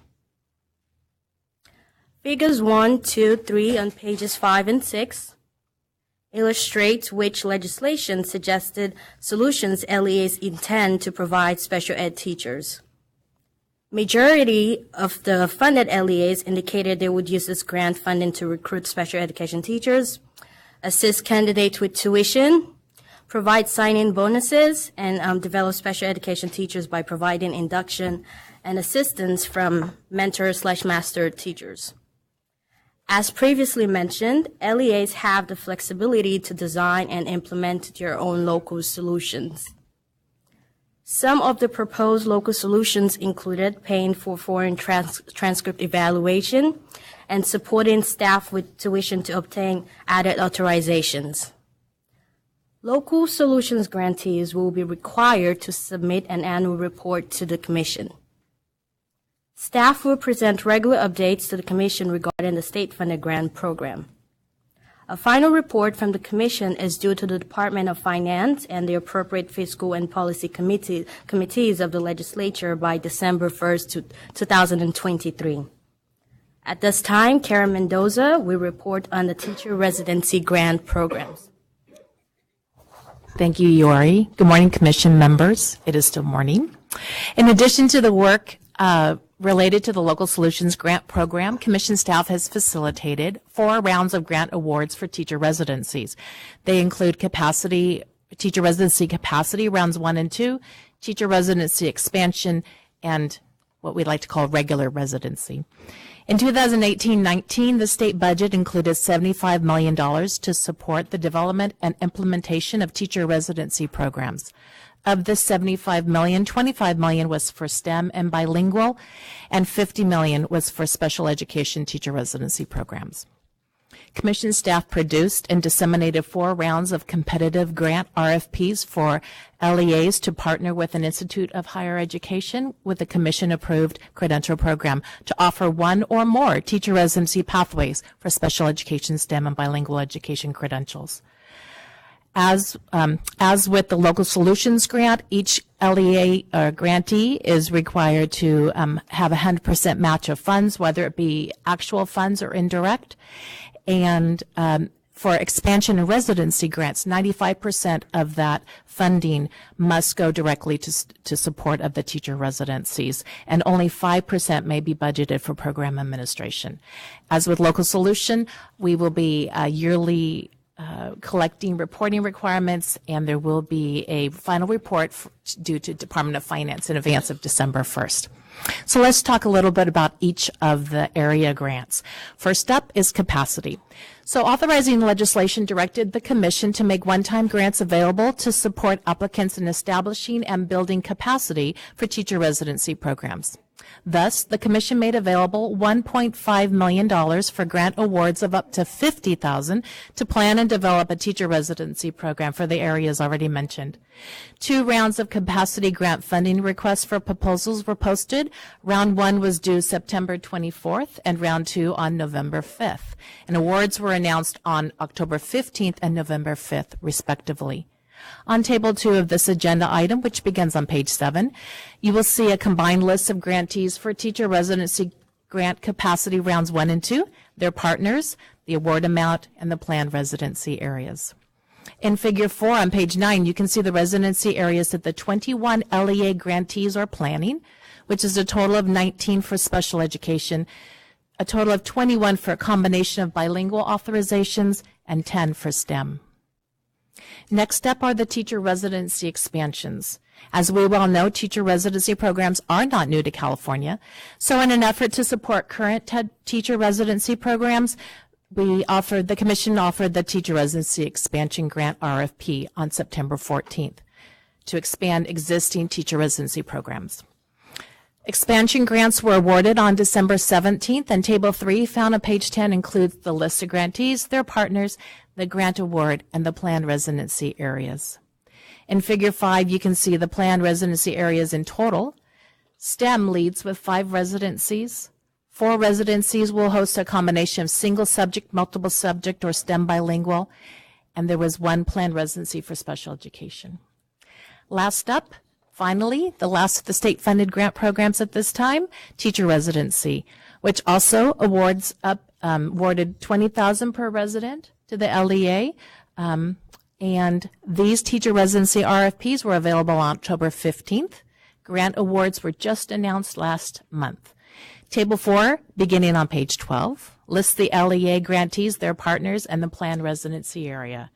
The Commission continues to negotiate funding with some of the conditionally funded grantees, so we do not have the grant award amounts at this time. We will provide this information at a later date after all of the grant awards have been determined. In Figure 6 on page 13, you see the residency areas planned by teacher residency grantees. If all goes well and as planned, there'll be 28 special education residencies, 2 of which will include bilingual authorization. There'll be 18 STEM residencies, also 2 of which will include bilingual authorization, and 11 multiple subject and 2 single subject residencies with bilingual authorizations. I get a little emotional thinking about all that good work. So, all residency grants, as he already said, will be required to submit the annual reports. Page 15 shows the extensive lists of reporting requirements. Staff is currently working on a reporting document that is both user-friendly for grantees and gathers the necessary information to show efficacy of the various programs. Next steps. As we well know, the journey of teacher residency programs via the state-funded grants program has just begun. Commission staff will gather the data noted in this agenda item and provide technical assistance. Additionally, staff will be attending a convening on April 30th, which will be hosted by philanthropic organizations committed to supporting teacher residencies programs here in the state of California. It's exciting times, and we hope you'll stay tuned as the work unfolds. This concludes our report, and we're happy to answer questions.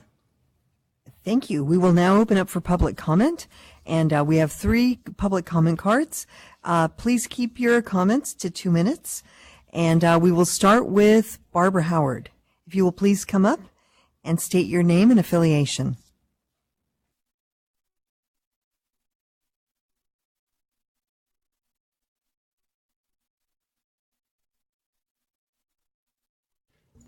Good morning, Commission staff.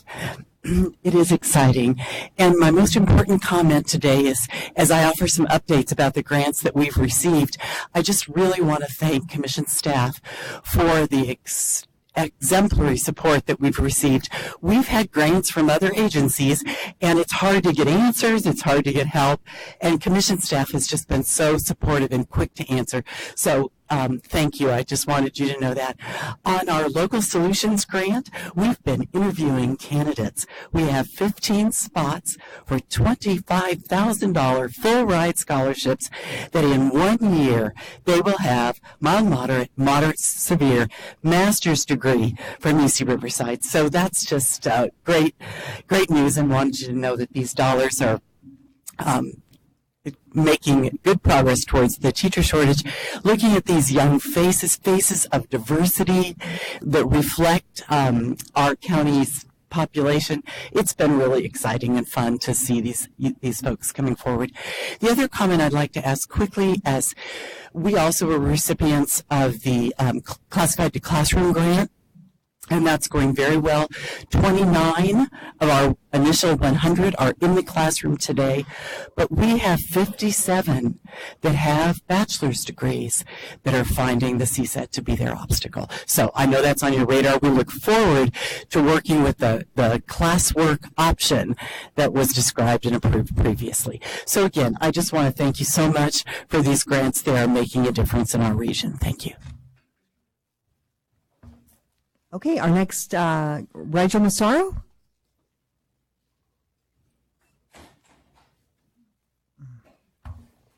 Good afternoon, Rigel Massaro with Public Advocates. Really want to echo Barbara's comments. I've watched a lot of the informational videos and kept abreast of all of the alerts that the Commission's sending out, and have not heard any complaints. A lot of the partner organizations, we've sent this information out to community-based organizations and seen that a lot of the districts where they work are grantees. Really pleased to see the focus on special education here.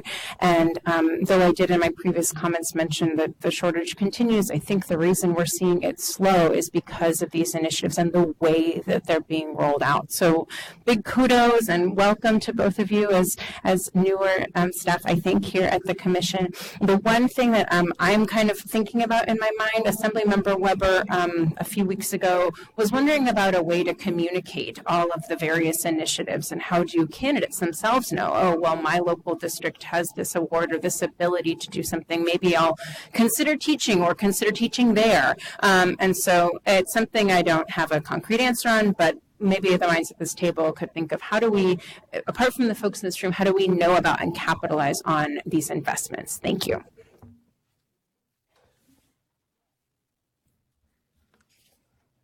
Saret Kaminsky.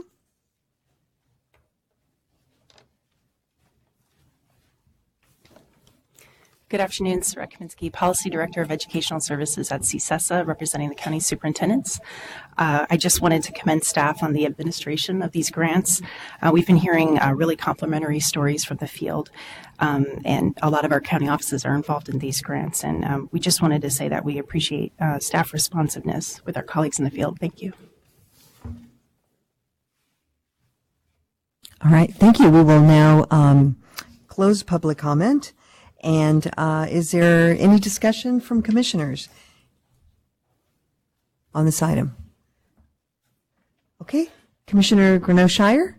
No discussion, just to commend the staff for their work in this critical area. When I think about the investment that California has made in our future teachers and the work of the Commission in helping to implement these grants, it's been a huge lift, and I understand that, and I just want to thank everybody. Thank you. Chair Sloan. I just wanted to echo the excitement. See, it's an exciting day. And also to emphasize what Rigel Massaro just said in terms of how we can capitalize on what we're learning from this. I'm looking at the bullet, where I was looking the other day at all the bullet points on the evaluation questions, and there's so much to be learned here that all programs can learn. It's a great opportunity. So thinking about how we share that learning would be wonderful. Any other comments or questions, commissioners? This is an information item only, and so no action is necessary. Thank you so much, Ms. Osamwani and Dr. Mendoza, for your time and your great news.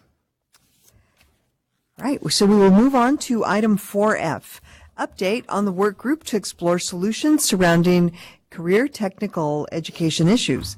This item is being presented by Bob Looks and Jake Schuller. This is an information item. Mr. Schuller, will you please begin? Yes, thank you. Good morning, or good afternoon, commissioners. This item provides the Commission with an update on the work of the Career Technical Education Work Group. This was put together in a collaborative effort between Commission staff and staff at the California Department of Education, as well as at the California Comprehensive Center at West Ed. So staff first presented to the Commission on this effort in June of 2018, and then provided a follow-up in September. The application for the work group went out in October of 2018, and we began meeting as a group in January of 2019 in Sacramento. If you turn to Appendix A, you can see the full list of the members of the work group. And as you can see from the list, the work group includes two of your fellow commissioners, Kevin Kung and Bonnie Klatt, as Kevin had mentioned a little earlier. So they are serving as liaisons to the work group, but have also been in attendance and very active in discussions in all of the meetings. So members of the work group were selected based on their expertise in CTE, as well as a written response that they sent to us that laid out each applicant's vision for CTE in the state of California. There was also an intentional focus on diversity for membership in this group, and we've been incredibly fortunate to also have almost every region of the state in 15 CTE industry areas represented. The work group is meeting in person in Sacramento a total of 4 times between January and April. So we just finished the third of 4 meetings on March 19th, and we'll have our final meeting next Thursday, April 18th. The overall goal of this work group is to increase the availability of high-quality CTE in California for all students. And I'll turn it over to Bob to tell you a little bit more about the work the group has undertaken. Okay, over the last 3 meetings that we've had, there's been a lot of work on looking at just exactly what the issues with CTE are. In our first meeting in January, we began with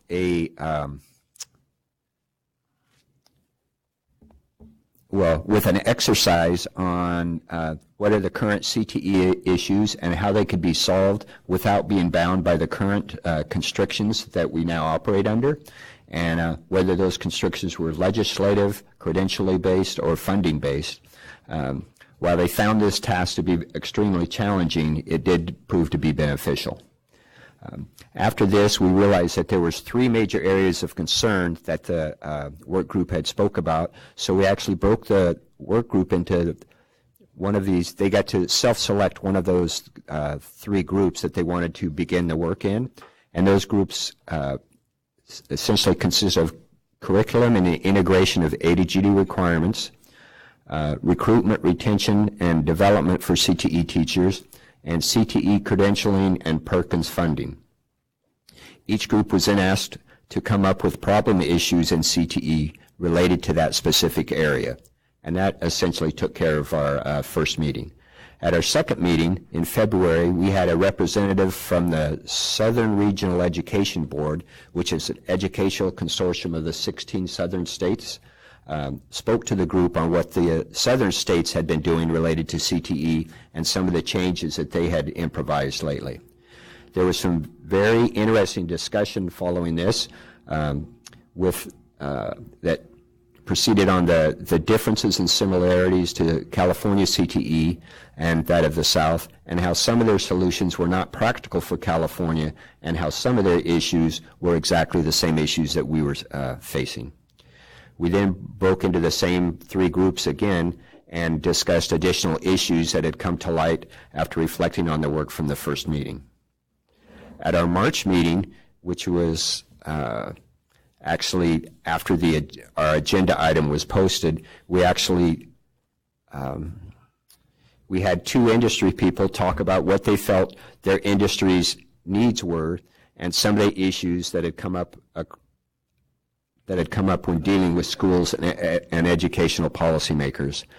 They brought up some novel concerns that had not yet been discussed in our previous meetings and gave everyone reason to pause and think about what we were actually after. Groups spent the rest of the day refining their recommendations, sharing with other work groups, and recognizing how they had many issues that were similar, although they came from their different work groups. Our meeting next week, we are looking to finalize our general recommendations and possibly give detailed reasoning behind these changes, and then plan to present these broad recommendations with the Commission at a later Commission meeting. Thank you. Thank you. There are no public comments for this item. Commissioners, do you have any comments? Okay, Commissioner Klatt.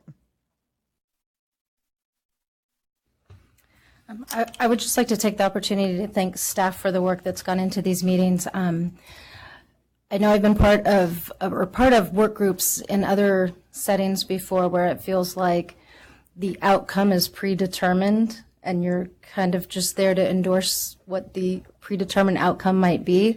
And I really appreciate the fact that staff has been responsive, I think, at every meeting and has come back to the next meeting, really willing to take into consideration what the work group has said and look at how to organize the meetings so that they're responsive to what's happened in the previous one. And I really appreciate that the work that you've done to facilitate those meetings and to make sure that like as you pointed out, the diversity of the work group. It's great to see people from so many industry sectors and from throughout the state.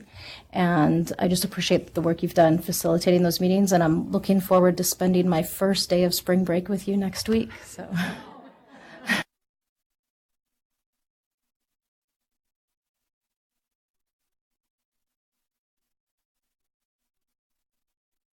Thank you, Commissioner Klatt. Commissioner Kuhn? Yes, I also like to thank staff, Bob and Jake, for all the hard work that they've done on this. And yeah, I also agree with Commissioner Klatt that there's so much diversity, such great diversity in the group. And I really appreciate all the work that you two, as well as everyone in the group, has provided. I'm looking forward to, I guess, the final group recommendation that outcome that will be hopefully be done by next week. So I look forward to hearing about that. Thank you. Thank you. Commissioners, any other questions, comments? Yes, Commissioner Barnes? I'm glad to see this work group going. I'll be excited to see what recommendations come out because as a school counselor, you know, now everybody's all about CTE, as it always should have been about CTE, and just be interested to see some of the stuff that comes out of it, especially since we are being now judged as part of our college and career readiness as part of the whole how school districts are getting judged, or not judged, but you know, you guys know what I'm talking about, part of the whole dashboard, your color, you know, you know, for larger districts, larger cities, lots of industry, lots of partnerships. Where I'm at, we have like very limited, sometimes we're limited in our industries and our partnerships. And sometimes the CTE courses are what we're offering based on what they can teach, not what the need is in our area and not what the interest is of our students. So, and there's been discussions even in our district, well, we wanted to go this way, but no one can teach it. And then, you know, looking at some of the things that you guys were looking at getting industry people in and what some of those pros and cons are in that. So I think this is very important work. I'm going to be very excited to see where it goes because I don't want students anywhere in our state to be limited to just, well, this is who we have that can teach this versus, well, this is really what industry is in the area, because it's so different up and down the state. The opportunities our students have to have those internships, mentorships, and field work. So, thank you. Any other comments? Commissioner Gonzalez, did you have your finger? Oh, okay. All right. Okay. See no other comments. Information item, so no further action is needed at this time. Thank you very much, Mr. Lukes and Mr. Schuler.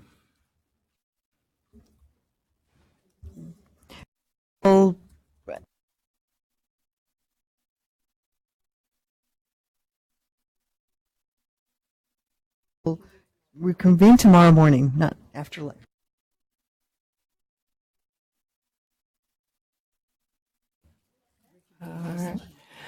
All right, I will now recess the general session. Members of the commission will go into closed session. The general session will reconvene to 8:30 tomorrow morning.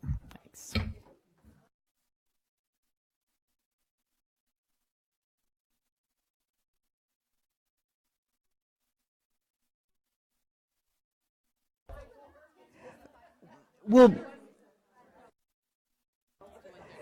We will be back here at 1:30 for closed session.